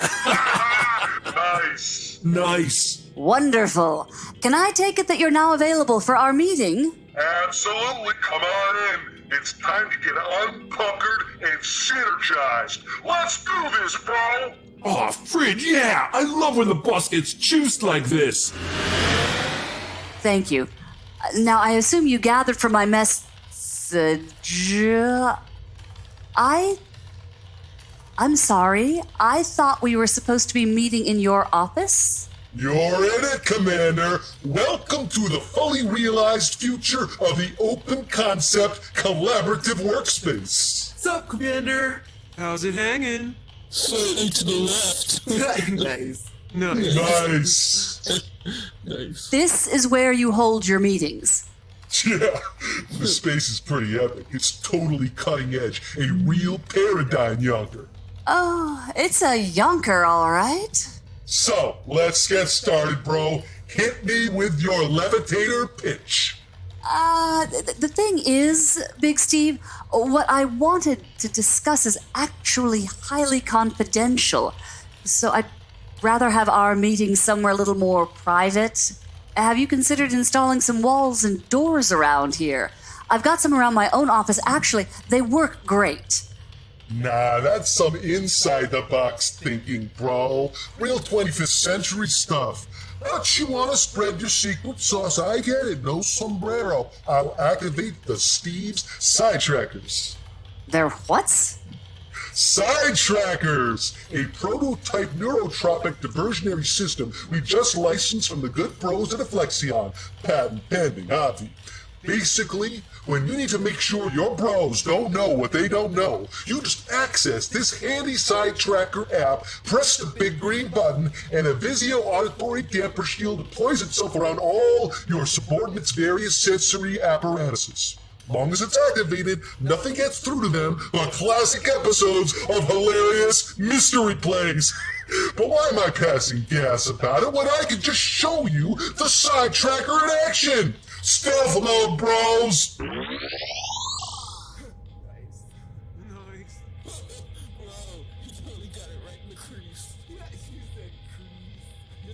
Okay, Mindy, the floor is yours. Wow me! Big Steve. Call me Steve. Steve! Let me stop you right there, Mindy. Yes? It'll probably get confusing if you just call me Steve. But Big Steve is so formal, you know? Tell you what, call me BS. With pleasure, BS. Caradata has been headquartered on the fairgrounds for some time now. 12 beautiful months. A little tricky there at the beginning with the full contact real estate litigation between us and those Pudendari content farmers, but you know, a learning experience and ultimately a fruitful collaboration thanks to you and our mutual Althaurian friend, of course. I'm so glad to hear that. But surely you've noticed the fairgrounds have been a lot more fruitful in the literal sense of late? Oh, yeah, the foods, man. We thought we had something with whiffs, but pheromones. Now that's innovation. Asked them a while back. They wanted to collaborate on a joint venture. You know, you smell what I excrete, I smell what you excrete. Kind of a cross-cultural odorama. But they told us to mind our own beeswax, and we laughed about that for a minute. And we haven't really heard from them since. So the Fugulnari haven't impinged on your operations here at all? No. But they've got their core competencies, we got ours. As long as they don't try to tie us up with a bunch of green tape, we're golden. Well, I must say, BS, that I think you're missing the big picture here. Hey, whoa, what? Big Steve is all about the big picture. Didn't you catch Towards the 90-meter hollow wall on your way in, the big picture is Caridada's wheelhouse. Well, maybe you just haven't done your research on the Fugulnari then. Because it seems to me that their vision of a fully optimized and efficient League of Humans would cause some serious setbacks for you in the innovationeers of Caridada, not to mention any other Delurian enterprises with a share in the human consumer market. I did some research, starting with Adam Smith's Enlightening, 1776 work, An Inquiry into the Nature and Causes of the Wealth of Nations, where he first defines capitalism as... Oh, yeah, I know that one. No sombrero. Really? Sure, it's been required reading ever since you humans started star hopping. Cute little primer on primitive economic theory. Plus, in the picture version, there's sheep. Good for the kids. Aha. Well, we'll just skip past that then. That's fine. 15 hours and 12 cups of coffee wasted on some ancient capitalist diatribe. I can just jump ahead. Aha! There we are! Okay, BS, you know better than anyone that the invisible hand of the market rewards innovation. And how? Up top? But innovation is antithetical to the Fugulnari. They're obsessed with efficiency, and once they decide how they want a thing done, they want it done exactly their way. No exceptions, no innovations, and therefore no improvements. The Fugulnari mindset has no room for trial and error. Oh, hey, that's our little nickname for the R&D department. They hate it. Okay, but my point is, while the Fugulnari haven't interfered with your work directly, their plans are unquestionably going to affect the human customer base. You're going to see fewer and fewer humans able to buy the excruciatingly trendy, single-use, pointless, totally rad new product designs you Delurians are known for. So I drew up this chart here to show the potential, as you would put it, negative income trajectories over the next 24 fiscal quarters. This line here indicates the projected collective loss of income to Delurian enterprises if the Fugulnari human partnership continues along current trends. And if the Fugulnari were to decide to expand their influence further into non-human space, well, you can see what happens next. Oh, yeah, that's one droopy line, dude. I think we invented a pill for that, if you know what I mean. Nice. Up top. Oh, Fresnels. What a delightful and not at all overplayed joke. Hilarious. Oh, so, BS, I'm going to ask you a favor. And when I do, I want you to keep in mind just how far the influence of the Fugulnari could potentially extend. What? Why would I want to bear that in mind, Rosephine Dunker? Well, because I know that humans make up only about 0.8% of the buying public in the galaxy, and this is going to be a pretty big favor. The next 6 slides will... Oh, brah, no. No? You don't know? I don't think I do. Sorry, I'm not sure what you're getting at, but if you take a look at... Mindy, can I call you Mindy? Sure. Look, bro, Mindy, Brody, humans may only make up 0.8% of the population, but that's really not wiping the full square. You don't say. Fact is, when it comes down to the numbers, you gangly sex freaks represent 3.8% of the galactic consumer market. I mean, why do you think I chose this rundown glorified amusement park for my HQ? It sure as stock options wasn't for the local cuisine. What? You mean to tell me, of all the species on all the worlds you hawk your overcomplicated, insanely priced, thoroughly disposable, cutting-edge tchotchkes to, we humans spend over 5 times as much as... Oh. Actually, now that I think about it, I don't know why that should be surprising.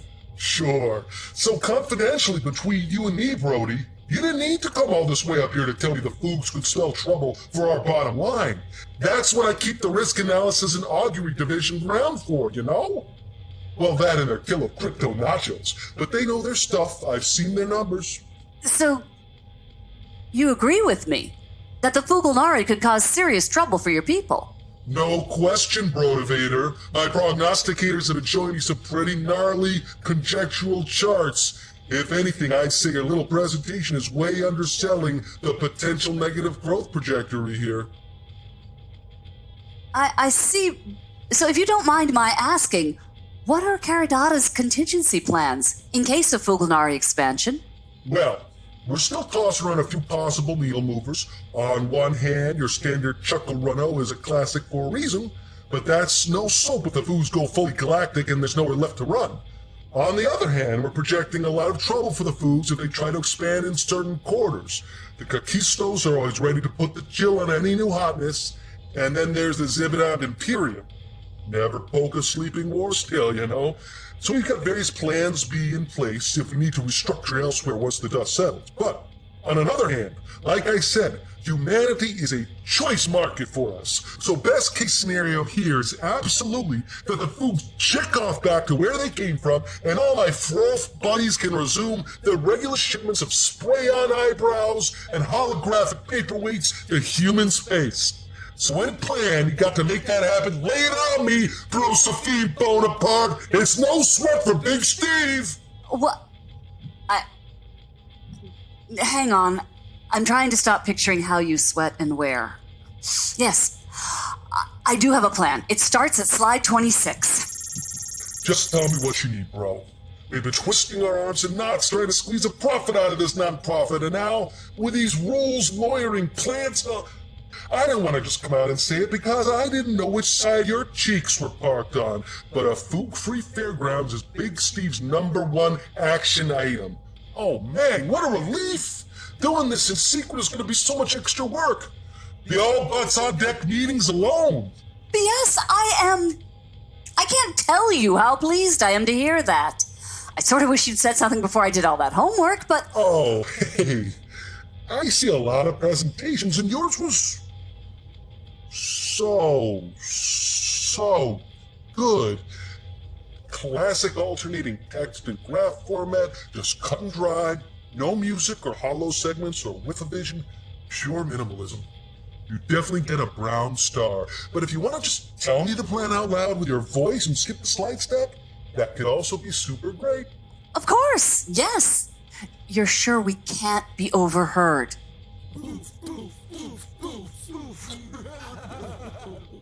Right, let's get into it. So, Caridata did an amazing job of helping the Pudendari reclaim their homeland on Mizafeka. Oh, you know it, Anna Brachmatova. We got those Pudendari locked down tight! And there's one aspect of your impressive aid package that I think could be of similar effectiveness in helping us humans help you get your sales numbers back up. Hey, the whole package was pretty impressive. The PR team knocked it out of the park with that one. Really massaged the perceptory window. Did you catch any of their Save the Tamango spots? I did. Couldn't get that song out of my head for weeks. But I actually had one of the more concrete aspects of the aid package in mind, if you know what I mean. Not sure you're talking about the No weather. need to say it out loud, BS. If we're going to work together on this exciting new opportunity, I need you to treat it like one of your own proprietary technologies, a fully need-to-know basis. Are you on board with that? On board? I'm already swabbing the deck, bro.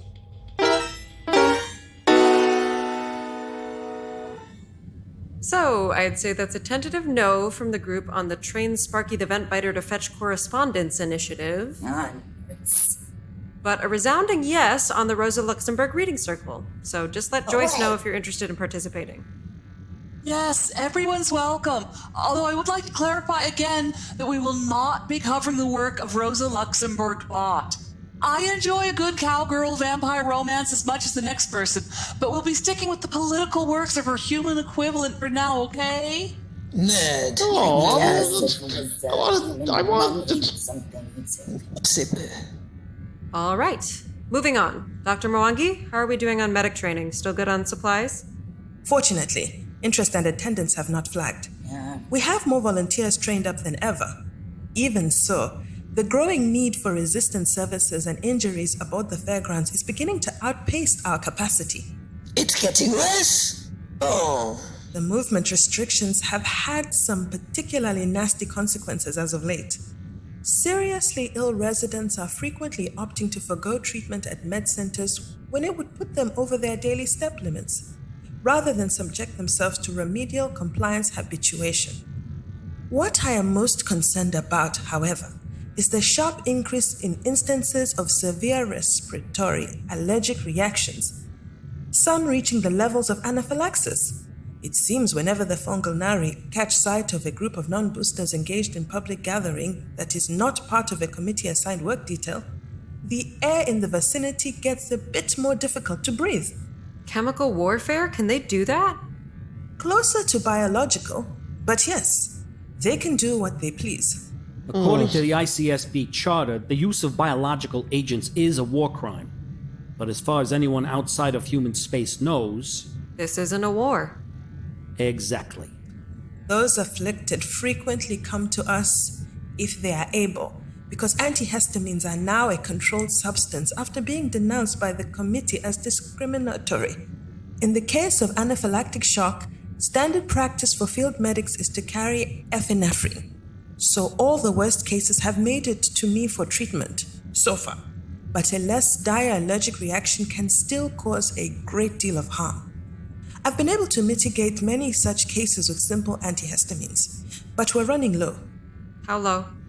Near critical. Okay, we'll organize a run. We've still got a clear window to Med Center 11. I did consider that avenue, but they're a very specific item, and with the recent ban, I don't believe we can safely retrieve the volume we would need without rousing suspicion.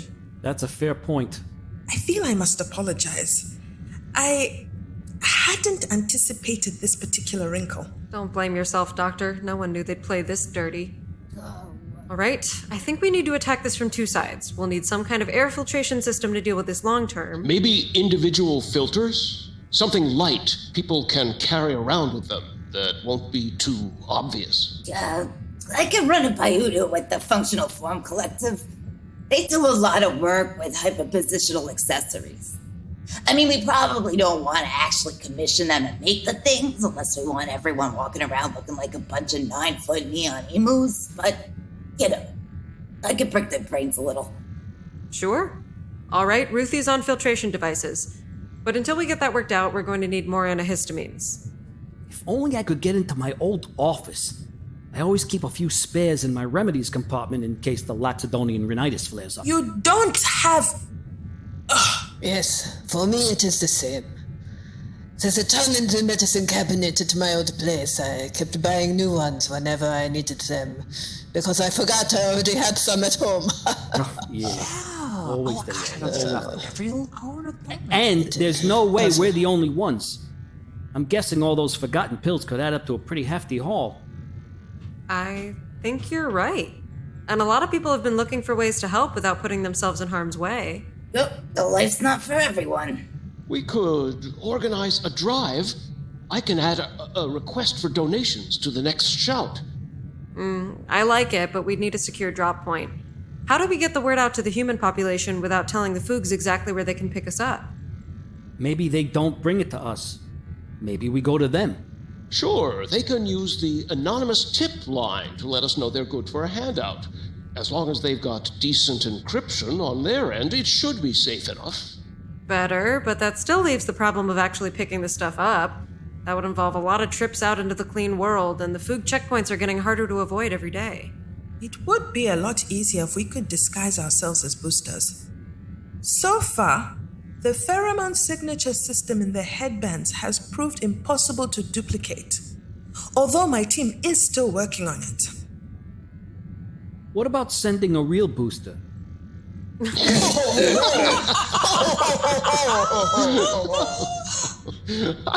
No, I'm actually serious.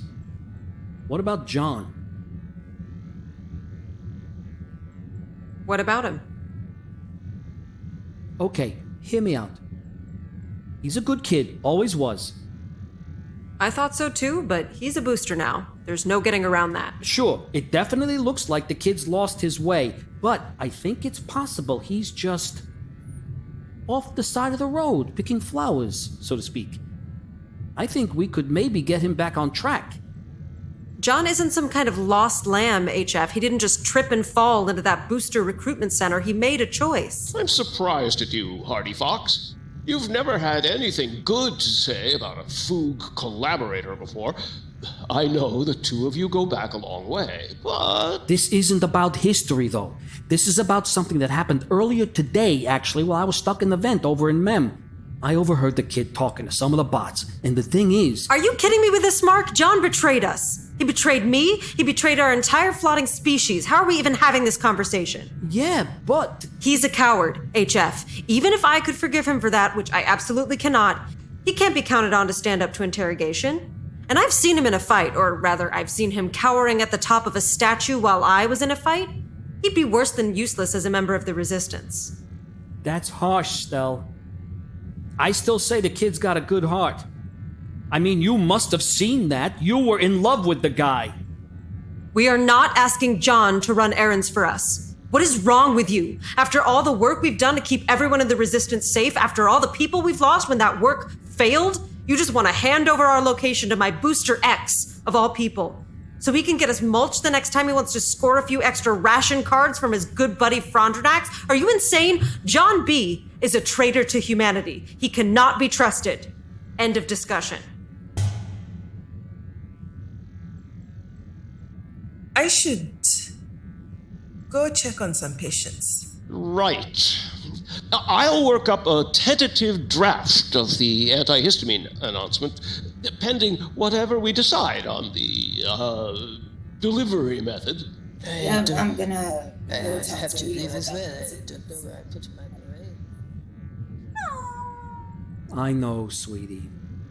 Papa really varked it on that one, Tanta Stella was pretty angry, huh? Can't say I blame her. But I don't know. She's probably right, she usually is, but I never understood how John could go green in the first place. And now, the way he was talking to Frallen-Br'ar? Maybe I should poke around in the task queues a little bit, get those two working a job together and see what shakes out. Because I'll tell you this for free, girl. Something about this whole situation stinks. And I don't mean that little oopsie you did in the corner a couple minutes ago. Oh, you thought I didn't notice, I saw you. I just didn't want to interrupt all my friends while they were chewing up my rawhide. That's all right, girl. I guess we both made a mess today, huh? I forgive you. Now, let's go get the wee-wee kit, and once we've got this place sanitized, we can have ourselves a little look-see at the WSS task queue. Greeting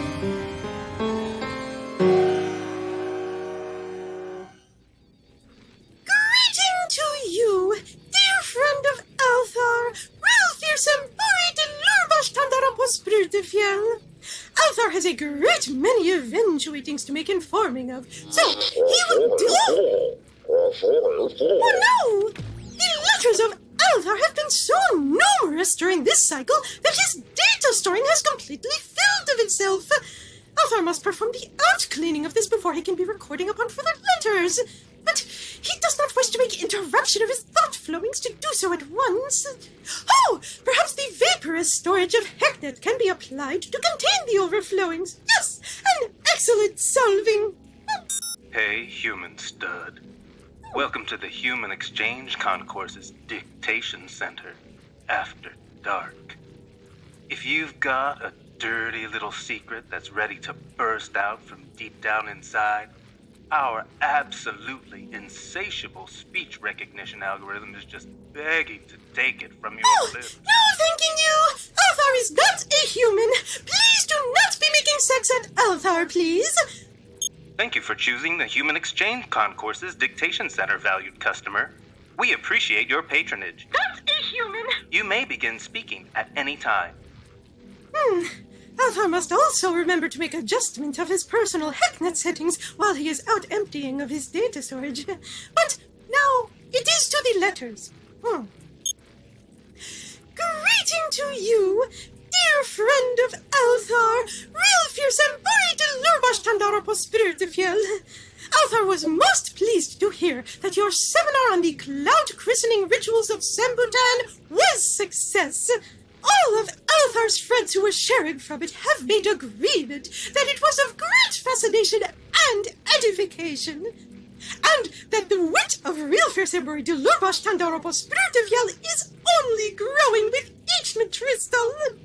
It is a great joy to Althaar that you are able to share your wisdoms with so many. It is only sadness that Althaar was unable to perform the attendance himself. It is also sadness that Althaar cannot report progress in achieving understanding between Fugulnari and human. Althaar has already conveyed at you his fears that this may not be a possibility, and these fears are not retiring. Indeed, there is very little progress in understanding between Fugulnari and Althaar. Of course, they are always addressing Althaar with the friendliness, but this, as Althaar has made discovery, is not the same as friendship. And when Althaar is requesting the meeting to discuss the concernings of his human friends, the committee are speaking always of the great busyness that is occupying them, and promising the meeting at a future time that is never having a rival. So, it is the belief of Althaar that the traditional methods of Iltor will not be utility in this case, unless a very great change is happening among the Fugulnari, and although Althaar is of course still making hope of this, he cannot be perceiving from whence this change could come. But if the methods of Iltor cannot make understanding with the Fugulnari, they still are having application to many other peoples, and while Althaar is of course not wishing to make end running around the policies assembled by the Consensus Coalition Group, he does not think it is the overstep to discuss the problems of his human friends with those who may be having interest. Perhaps they will be finding solution where Althaar cannot. As it is said on Iltor, a problem shared is a problem bisected.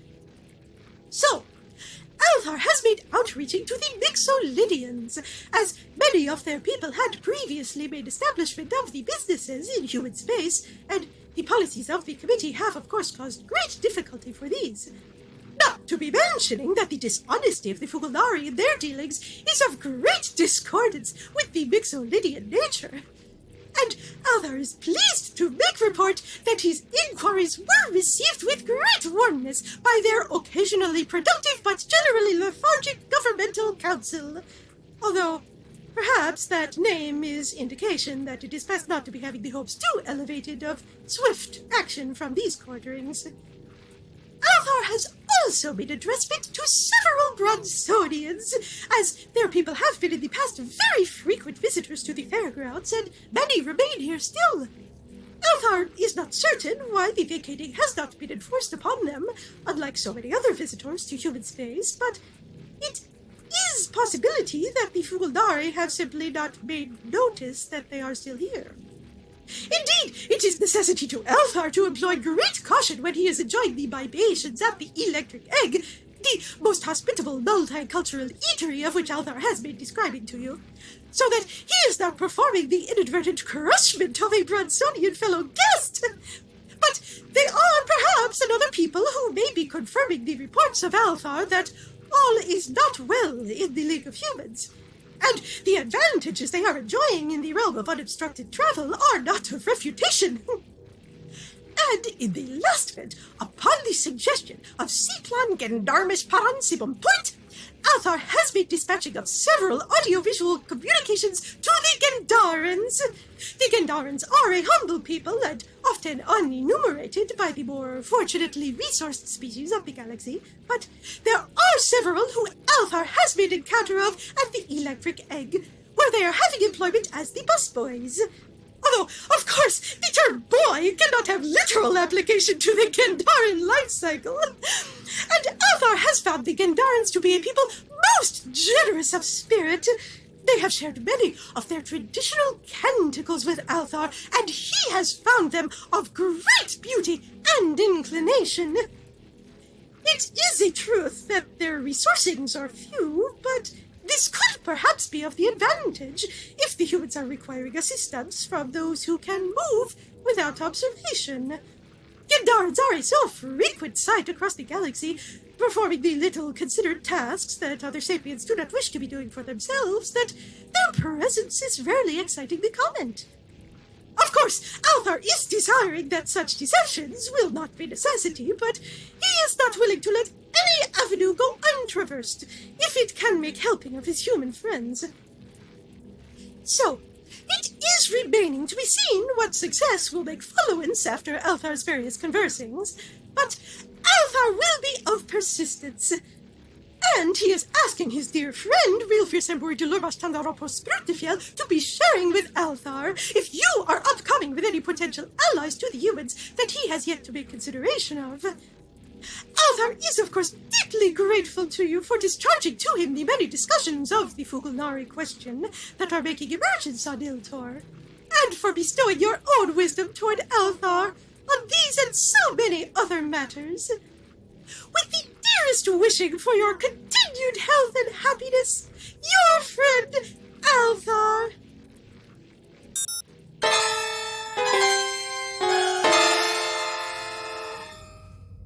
You sure you don't want one more for the corridor? No, I think I'm good on the peanut butter blondies. Thanks anyway. I mean, I appreciate you dipping into your stash, and Rabathon knows they make a nice change from efficiency shakes, but watching you pull those things out of your spiracle was a pretty effective appetite suppressant. To each direction flies the cockatrice, D. I suppose the less you indulge, the more I get to gravitate around my tomb throat. But we all do worry. You chum? Sure. And it's good to have folks out there to worry. But I'm doing okay, really. Or as well as I can be, stuck in here. It could definitely be worse. The Fugs aren't torturing me or anything. In fact, they more or less leave me alone. Except for Mrs. F. Oh, she's still painting that snail. Yup. Which is its own kind of torture, I guess. It was bad enough when she was just coming around once a day. And now it's more like every cycle. And always with some trivial schness she wants to yammer my ear off about. She even woke me up at like 6 a.m. yesterday just to ask me about my favorite plant-based bands of the 2000s. No idea what that was about. I think maybe I made the mistake of telling her about Guns N' Roses at some point. Oh, anyway. She's driving me up the wall. Speaking of walls... Can we not? I spend all day staring at these 4 already. Nah, man, I meant my own walls. In the manner of metaphor. I can't break on through to that one other side. I have been scribbitating until the candle is solidly in the wind, but all I get is the old radio gaga reverberated in the hollow halls of the electric egg. You still haven't heard back from your mom? It's been what, a few weeks? Are you sure the Fugs haven't been intercepting your messages? No, man. I got a particular pen pal with whom I parlay on the reg, so I know the lines still have some blood left in them. But not a drop of liquid for your humble ivory tickler. I mean, man, I try not to cogitate too much on the unkind vibes flowing through Xtopps' old hippocampus, but our last repartee, from whence we parted, does sometimes come through thumbtack sharp. And it probably does not chill the particular jets of the Obfield clan that I have now returned the prodigal son only in the time of necessity. But... nothing? I mean... they may not approve of everything you get up to out here, but you're still family, right? I know my folks would... We don't have to go there if that's preferential. No.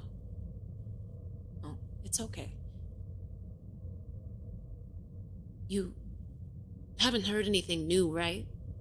Any kind of list of survivors? No. Désolé, mon soeur sucré. Xtopps always keeps his feelers out, but the ground has not been fertile as of late. It's okay. I'm slowly coming to terms with it. I just can't believe your own folks would hang you out to desiccate. I preach the column of support, D. But all respect, you haven't glommed Zib culture quite like it is. I know I may appear as vaxxed out as a hot girl summer, but the rest of the resplendent assembly ain't particularly hip to what I'm waving on. Yeah, I kinda picked that up from your quarter cousin. The thought has occurred to old Xtopps that, well... What, Xtopps? It's like, you know how when the Fugs started laying down the heavy law? All our lighter-than-air schness of the egg still continued for a time, but we were always looking like nails. So in the time of the hammer, could be this peanut-buttered potentate needs to straighten up and fly crossways.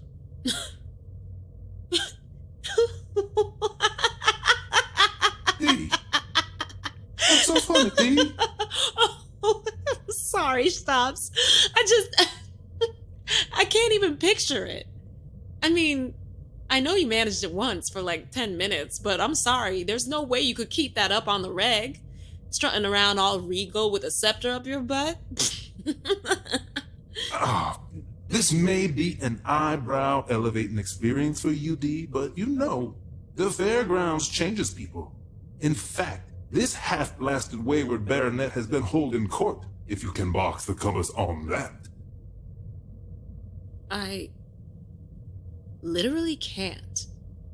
Like, court? With all the fixins? The same, D. Well, all the fixery old Xtopps can tolerate. I do have eminence over my own domain.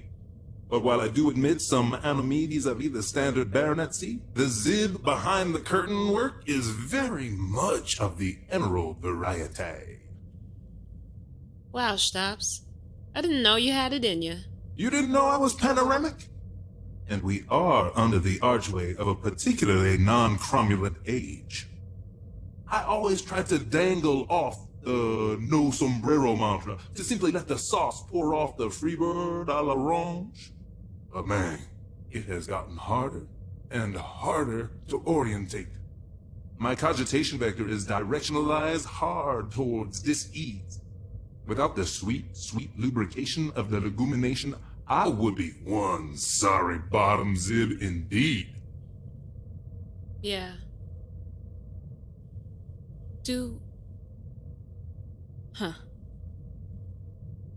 How do I phrase this? Do you think, that's good? Like, I get the desire to escape and all. Frid, there's not much else to think about here in this souped-up greenhouse footlocker. But these days, I don't think there is any escape. We are actually in danger, Xtopps. Humans most of all right now, but I think you know as well as I do that once the Fugs get us fully quadrilateral, it's Cat Drugiak's bar the door for the rest of you Zoods. I charm that, D. You know I do. So maybe it's not good to escape. Maybe we all need you to be here. For real. As much as you can be. Because as bad as things are right now, all those colorful visions you got floating in that big fleasborg jamming head of yours aren't gonna protect you when it gets worse.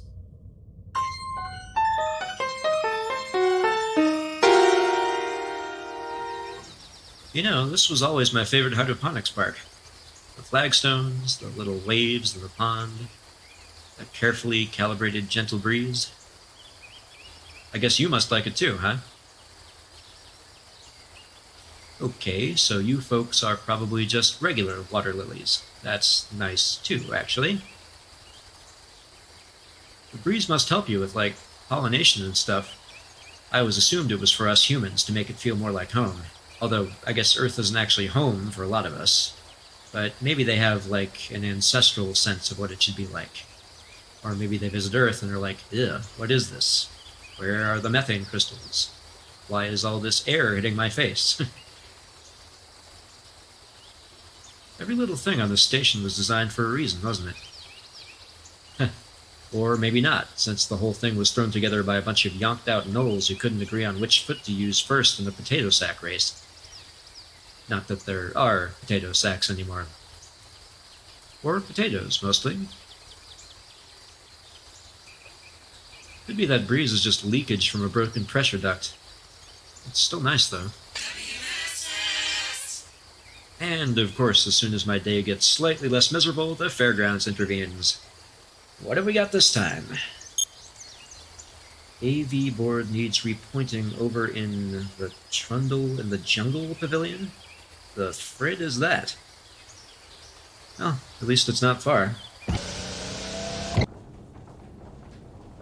Tav 25. That's one of the old sports complexes, isn't it? I thought those all got mothballed. Well, except for the highlight courts. Oh,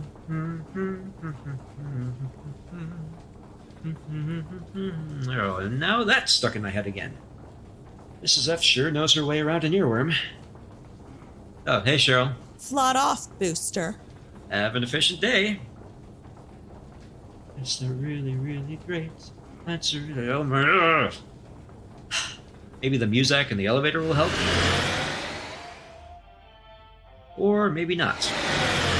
Oh, hey, ForemanBot. You're on this job, too? Sure am. When I saw they needed a manipulator in my old stomping grounds, I couldn't pass up the opportunity to roll down memory lane. Oh, so you used to work there? So it's, what, a boxing arena? Yep. That was my beat back before the refit, doing sparring demos. When I wasn't up in the pressure-based cookery pavilion, that is. Been a long time since I've laid scanners on the place. Funny, I never heard anything about them reactivating it. Doesn't seem like the sweet science would be the Fugulnari's pot of mulch, does it? Yeah, it's weird, right? There's nothing down there for anyone to look at these days, so why would the committee put in a maintenance ticket for some old light board? You tell me. 25. You remember from our last tag team, right? First I lift, you solder, then we switch. Got it. So, I've been thinking a lot about what you asked me the last time we did a job like this. You know, about if it came to it, would I think twice about scrapping a robot for parts to save a human life? And I haven't been able to get that out of my head. Like, I know the right answer in theory, but in the heat of the moment, I don't know if I'd actually put that theory into practice. I mean, obviously I hope I never have to make that kind of decision in the first place, but if I did, well, if I'm honest, I probably would save the human first. So I started thinking about why that was. And, well, hang on a minute. There. Anyway, I guess what I came up with was that we humans sort of grow up thinking that robots are people, but not, people. That you don't feel pain the same way we do, so when something bad happens to you, it doesn't really count. Not like the kind of pain we understand. But, well, listening to all your stories, obviously you can be hurt. And we've hurt you a lot. It's been a big day for you. Yeah. So, I realized, even if I literally never have to choose between a human and a robot, I'm still making choices. All the time. About what I'll speak up about and what I'll put up with. I used to think that, I wasn't actually exploiting any bots myself. I would never do anything like that. So... And even if you want to help, it's hard to figure out how you can. There are all these systems that have been chugging along forever and ever, keeping things the way they are. So what can one human possibly do about it? But that's not really enough, is it? letting it happen isn't as bad as making it happen, but it isn't good either. So I think I need to step up. And, I am just one human, but I'm a human who's also a bot. So maybe I can do something. Convince a few of my fellow humans to listen to my fellow bots. Or maybe not, but I think I should try. I'm glad to hear it, kid. Hold that up a little higher, would you? And, I may not be able to scan any memory files from the bad old days of the RRF, but, the reason I have days off and a paycheck I can spend wherever I want, and, at least theoretically, the right to not get crushed by large machinery, that's all because some humans had to fight other humans who didn't want us to have any of that. Every single good thing we have, all of us, is because someone fought like hell to get it. And, I knew that before, but after talking to you all, I think I actually get it. We're more alike than I think, you and me, that sort of thing? Pretty much. All right, that should do it. Let's see if she still runs.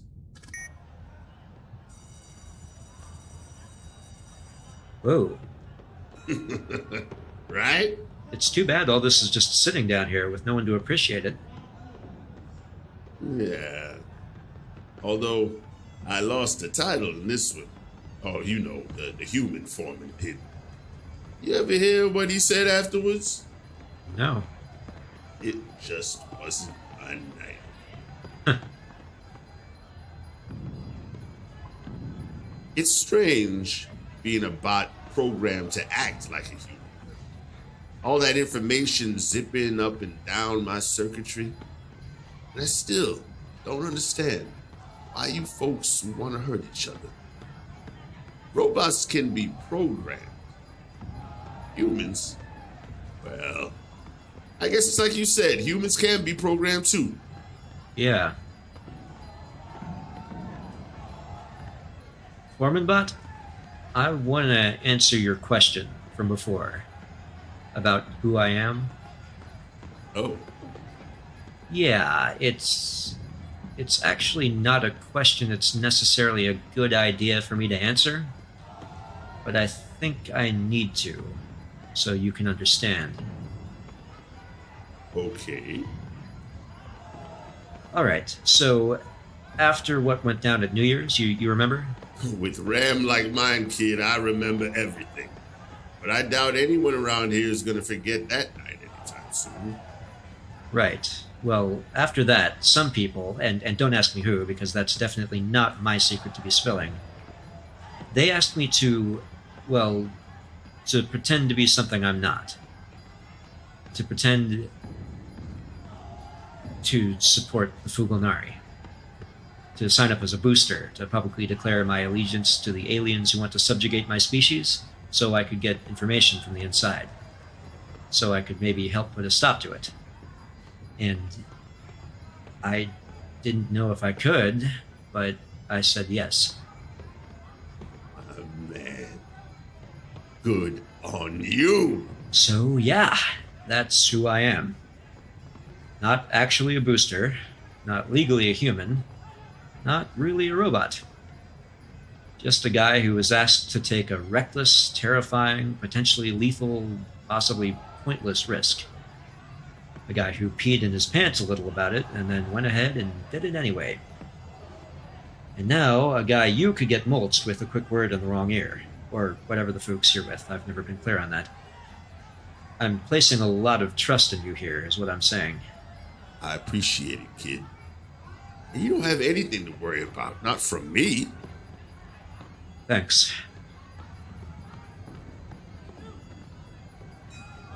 Did you ever, win one? Against Alibot? He's the greatest, But you were no slouch either, right? And you fought a lot of bouts before they shut the place down. I'd think every once in a while you'd manage to beat the odds. Well, between you and me, a couple of rehearsals, I slipped a Tixie magnet in one of his gloves. Told him about it afterwards. Had a laugh over it. Ah, good times. He's long gone, though. Headed out as soon as he managed to finance his refit. Think he's somewhere in the Proxima system now, working as a mail bot? Something like that. Delivering mail? So, are you still in touch? Because... Okay, I don't want to get you into trouble or anything, but the Resistance could really use your help. With? Getting messages off station. With the travel restrictions getting even tighter and the Fugs inspecting the mail, we can't contact any sympathizers in other human settlements, or even be sure they exist. But you bots are pretty much free to go where you please, at least more than we are. So, if you were willing to pass messages for us to help us coordinate, share information. I understand if you don't want to take the risk, but... Hey, don't sweat it, kid. I'll help. Just like that? Would it surprise you to know I've already been doing that very thing? Yeah. I feel like someone should have mentioned that at some point before I spent weeks stewing about how I was going to broach the subject. I mean, I know I'm undercover, but strees. Oh, I've been doing it for the Resistance. Just, the occasional favor for a friendly human. And then, well, you got a big foogie pat on the back for getting one of those friendly humans disappeared. So I wasn't exactly in a trusted mood after that, Oh, right. Sorry. For what it's worth, I didn't get those people in DPC-5 arrested. Not on purpose, at least. Sure, I figured it was something like that. Anyway, yeah. I've been passing on some messages. No reason I couldn't manage a few more. The other card sharks will help too. And the regular shark. We've actually been cooking something up. Wow, that's really, really good to hear. I'll pass that on, okay? Probably they won't want me to be directly involved in case the Fugs get suspicious, but someone will be in touch. Got it. I'll keep my receptors peeled. Can I ask you something else? You want some fighting tips? Step 1. You need to put in some serious work on those noodle arms of yours. I'll see what I can do, but that wasn't the question. Shoot. Yeah, that kind of is the question. If this ends up being a shooting war, what side do you think the bots will take? I know I asked you before, but we didn't get into the specifics, and this could end up being really important. Left to their own devices, probably most of them won't take a side. That's what I was afraid of. Do you think there's any way of convincing them to help us? Not forcing them to, or reprogramming them, just, asking. Do you think that might make a difference? That is a very good question. You don't know either, huh? I didn't say that. I said it's a good question. It might be the first time a human-ish person has ever asked us for something like that instead of just taking it. Well, I'm asking. I think there is a decidedly non-zero chance that there is a way to do this. There is? But you've been a bot long enough to know that the only way to get anything done is through the Union. Give me some time to whip votes. Maybe we can reopen the priority override discussion at the next meeting. You do this right, you could get a strike going. Really? That would be amazing. Now that I think about it, better make it the meeting after next. Your motion to table didn't technically go through. Hey, I'll take it. That'll give me enough time to brush up on the robot's rules of order beforehand. And make sure the proposal is the recommended 17 pages, and, strees, I'd better, Kid! Yeah? Don't worry.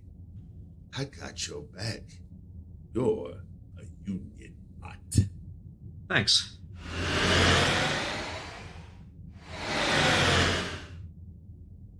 No fucking way!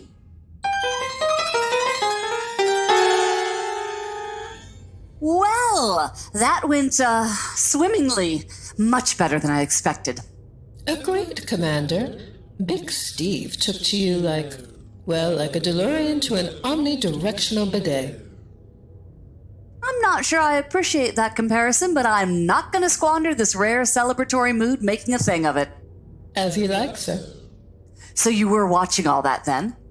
Yes, sir. I was poking my nose in, so to speak. Ugh. So what did you think? It seems like we got everything we could have hoped for out of that meeting. I agree, sir.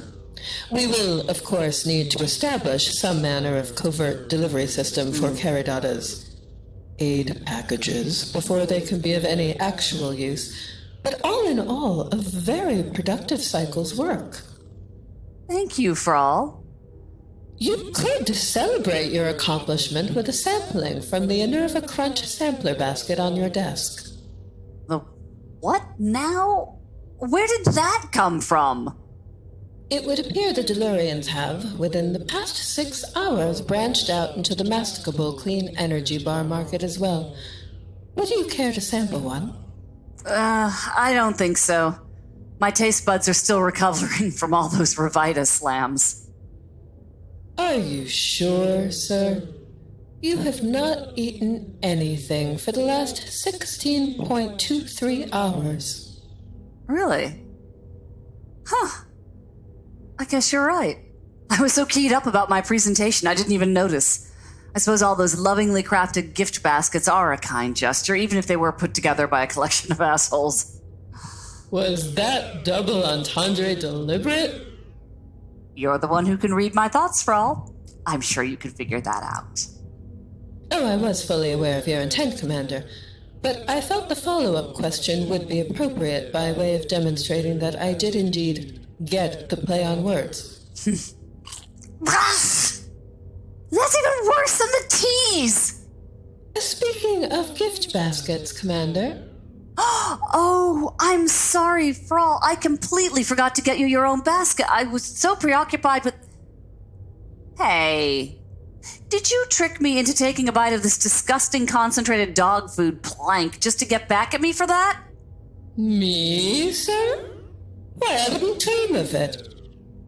Would you care for another cup of Revita Slam to wash out the taste?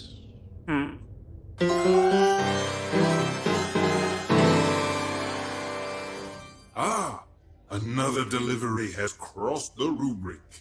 Would this correspondence be double marsupial? Open, says me. It is indeed. Hello, hello, my shiny new friendo. Allow me to plug you in, and perhaps I shall gauge the metric of your data stick. Gird your unworthy selves for the imminent splendor of the most serene, amplified, high notability, Torianna Betecha Menmoltz, daughter of Berit, House Berit of the Grand Duchy of Prang. Auntie Len? Is this thing on? Very well.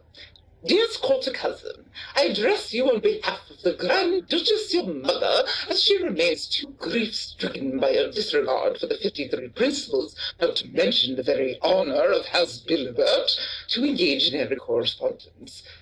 I hope this missive finds you well, although in truth it should not be finding you at all, as Baronet can far rightly to be receiving his correspondence in the Termalian Palace of Ancient Wine, and not in some musician's hovel at the back of an utterly irritating cesspit of imbibational jealousy. Nonetheless, those of your house who still adhere to some sense of decorum have perused your dispatches, and have, moreover, received confirmation of these troubling reports from this special friend of yours, whom you have instructed us not to mention by name. Perhaps the first act of subtlety you've managed to perform since you first abandoned your ancestral exigencies and decamped to wallow in a league of humans' most utterly squalid hinterlands. So I suppose you are to be congratulated in that regard. Factotum! Clap for me. Marvel at this round of applause, commissioned for your unworthy ears by the most serene, amplified, high notability, Torianna Betecha Menmoltz, daughter of Berit, House Bilibert of the Grand Duchy of Prang.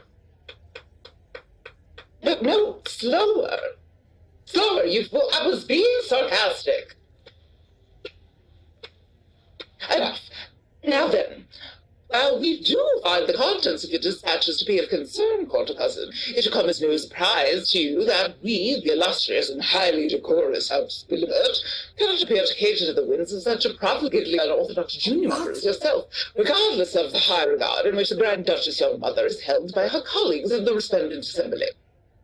While her grandiosity's intelligences have, of course, done their best to prevent news of your various proclivities from achieving general circulation among the unwashed folks, the very fact of the remote locale deliberate and the concomitant abandonment of your duties cannot help but make itself apparent to all. And should we attract further attention to your various undertakings, it would only be a matter of time before tidings of the base depravity of your non-musical indulgences should reach the assembly. I speak, of course, of your intemperate luxuriance in peanut butter. Oh, I can barely find the passing of those loathly words betwixt my mouthparts. Both to me, Factotum, I may faint. I blissfully attend, most amplified.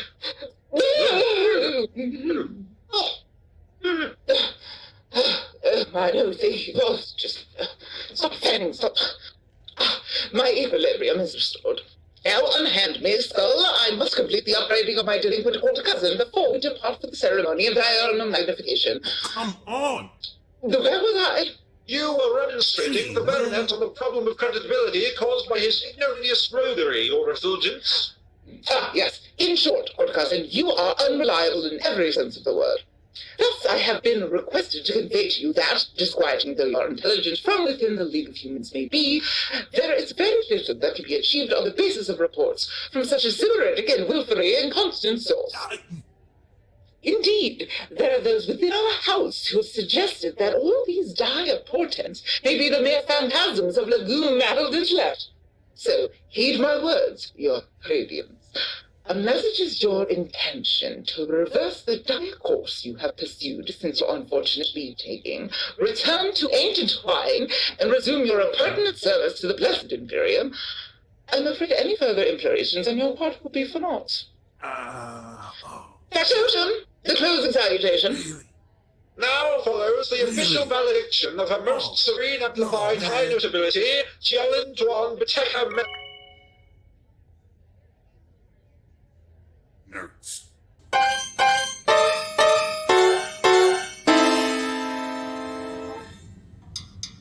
Hey, Stella. HF? You got a minute? I wanted to talk to you about,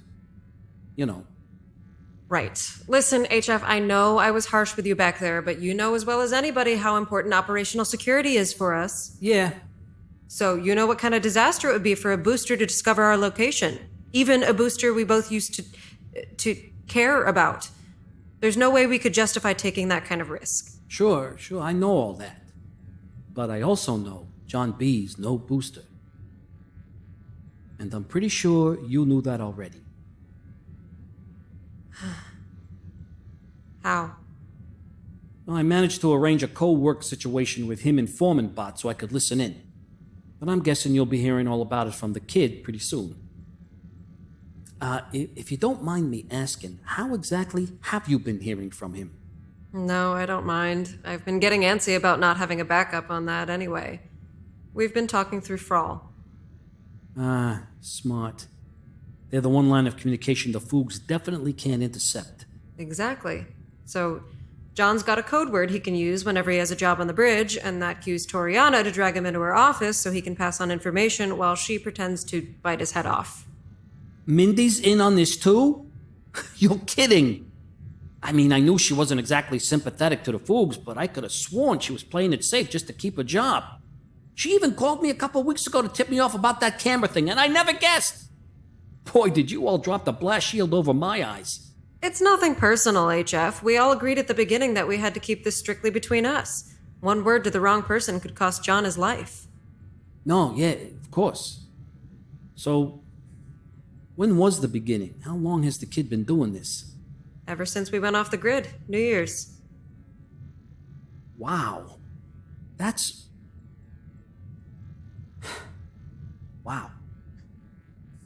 Never would have thought he had it in him. But I guess the fairgrounds changes people. Yeah.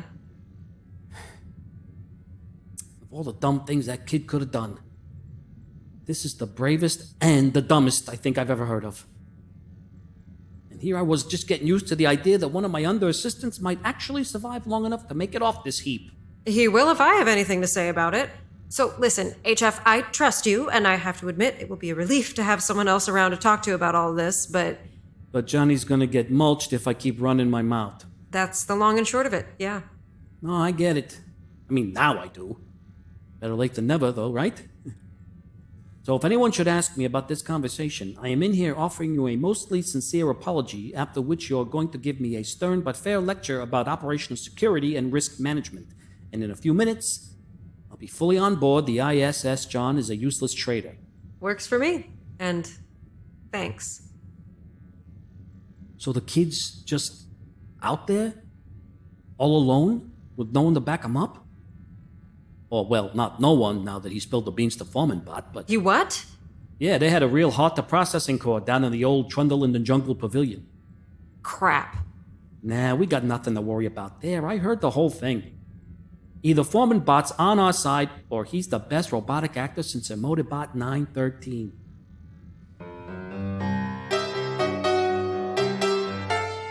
You've been listening to Life with Althaar, Episode 30. This episode was written by John Amir and Lex Friedman for Gemini Collision Works and starred John Amir as John B., Barrett Johnson as Althaar, Amanda LaPergola as Mrs. Frondrinax, Ivanna Cullinan as Commander Torianna, Alyssa Simon as Lieutenant Frall, Eli Ganias as HF, Chris Lee as Chip Frinkel, Derrick Peterson as Xtopps, and Zuri Washington as D. And also featured Olivia Baseman, David Arthur Backrack, Lex Friedman, Linus Gelber, Philip Cruz, Ian W. Hill, Rolls Andre, Holly Pocket McCaffrey, Fred Backus, Anna Stefanik, Leela Okafor, and Clara Francesca. Life with Althaar was created by Barrett Johnson and Ian W. Hill. Barrett is the supervising producer, showrunner, and script supervisor. Ian is the audio producer, sound designer, and technical supervisor.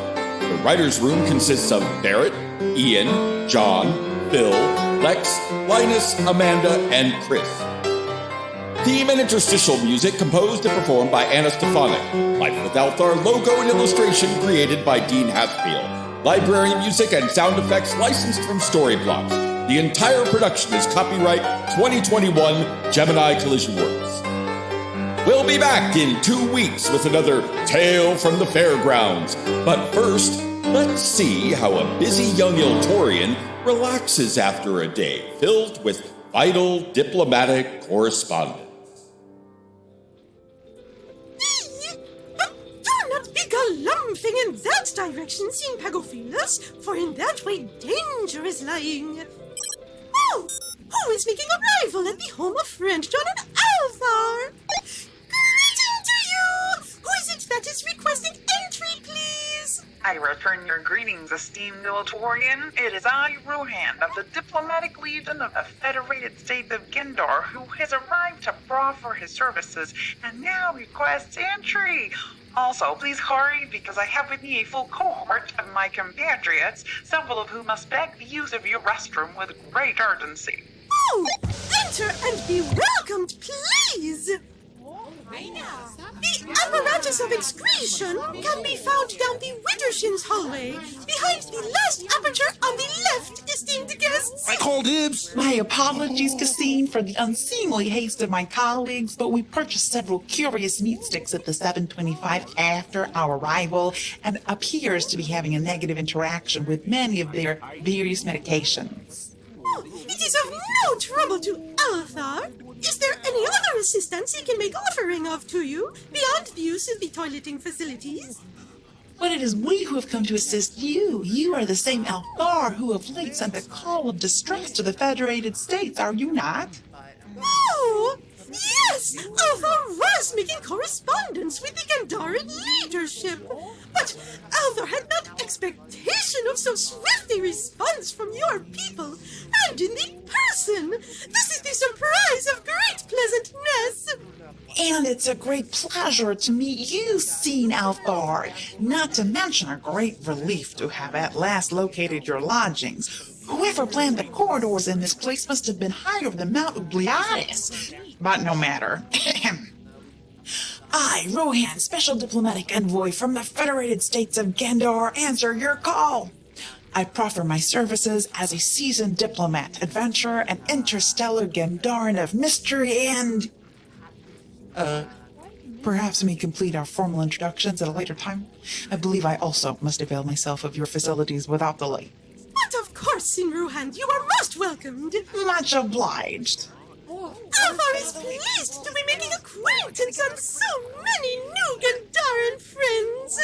Please be sharing all of your names so that Althaar may... Oh, no! Althaar must not commit a rudeness. Please be excusing of Althaar, gentle beings. It has been many Mitristals since he has made upbrushing upon the Gendaran ceremonial greetings. Althaar, seeker of kindness and light, and ephemeral blob of elementative warmth, wishes to extend to all of goodwill the most sacred preferment of lodgings. It is to be wished that his accommodations provide merriment, mirth, and... a good spread.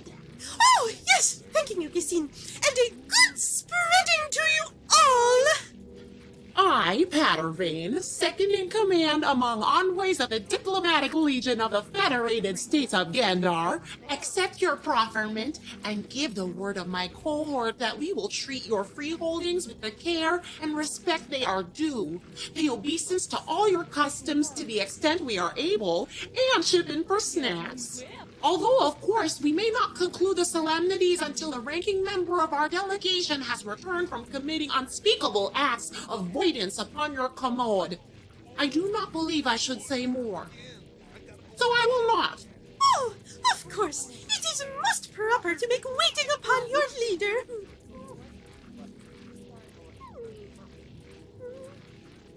Did Sing Pattervane perhaps have opportunity to be viewing at the recent semifinals of the Galactic Smorchball Championship? Rohan returns much relieved, and I humbly proffer my gratitude for your immense and boundless hospitality. Oh, it is always a thing of great joy to be encountering the new friends. And it is also of much gratification to Althaar that your people are taking the interest in the plight of the humans when so many others have not. This is why you are performing the visit, yes? Absolutely. We Gendarans feel a deep sympathy for all the downtrodden peoples of the galaxy. As soon as we heard your sweet voice speaking of the humans' terrible plight, we knew we must dispatch a mission of mercy to human space without delay. And frankly, it was just nice to be asked. Indeed, our numbers may be small and our fighting forces few, but I aim to prove in my brief time in this universe that a Gendaran can make a difference. Gendar was called for aid, and Rohan will answer. Now, where can we hang our hammocks?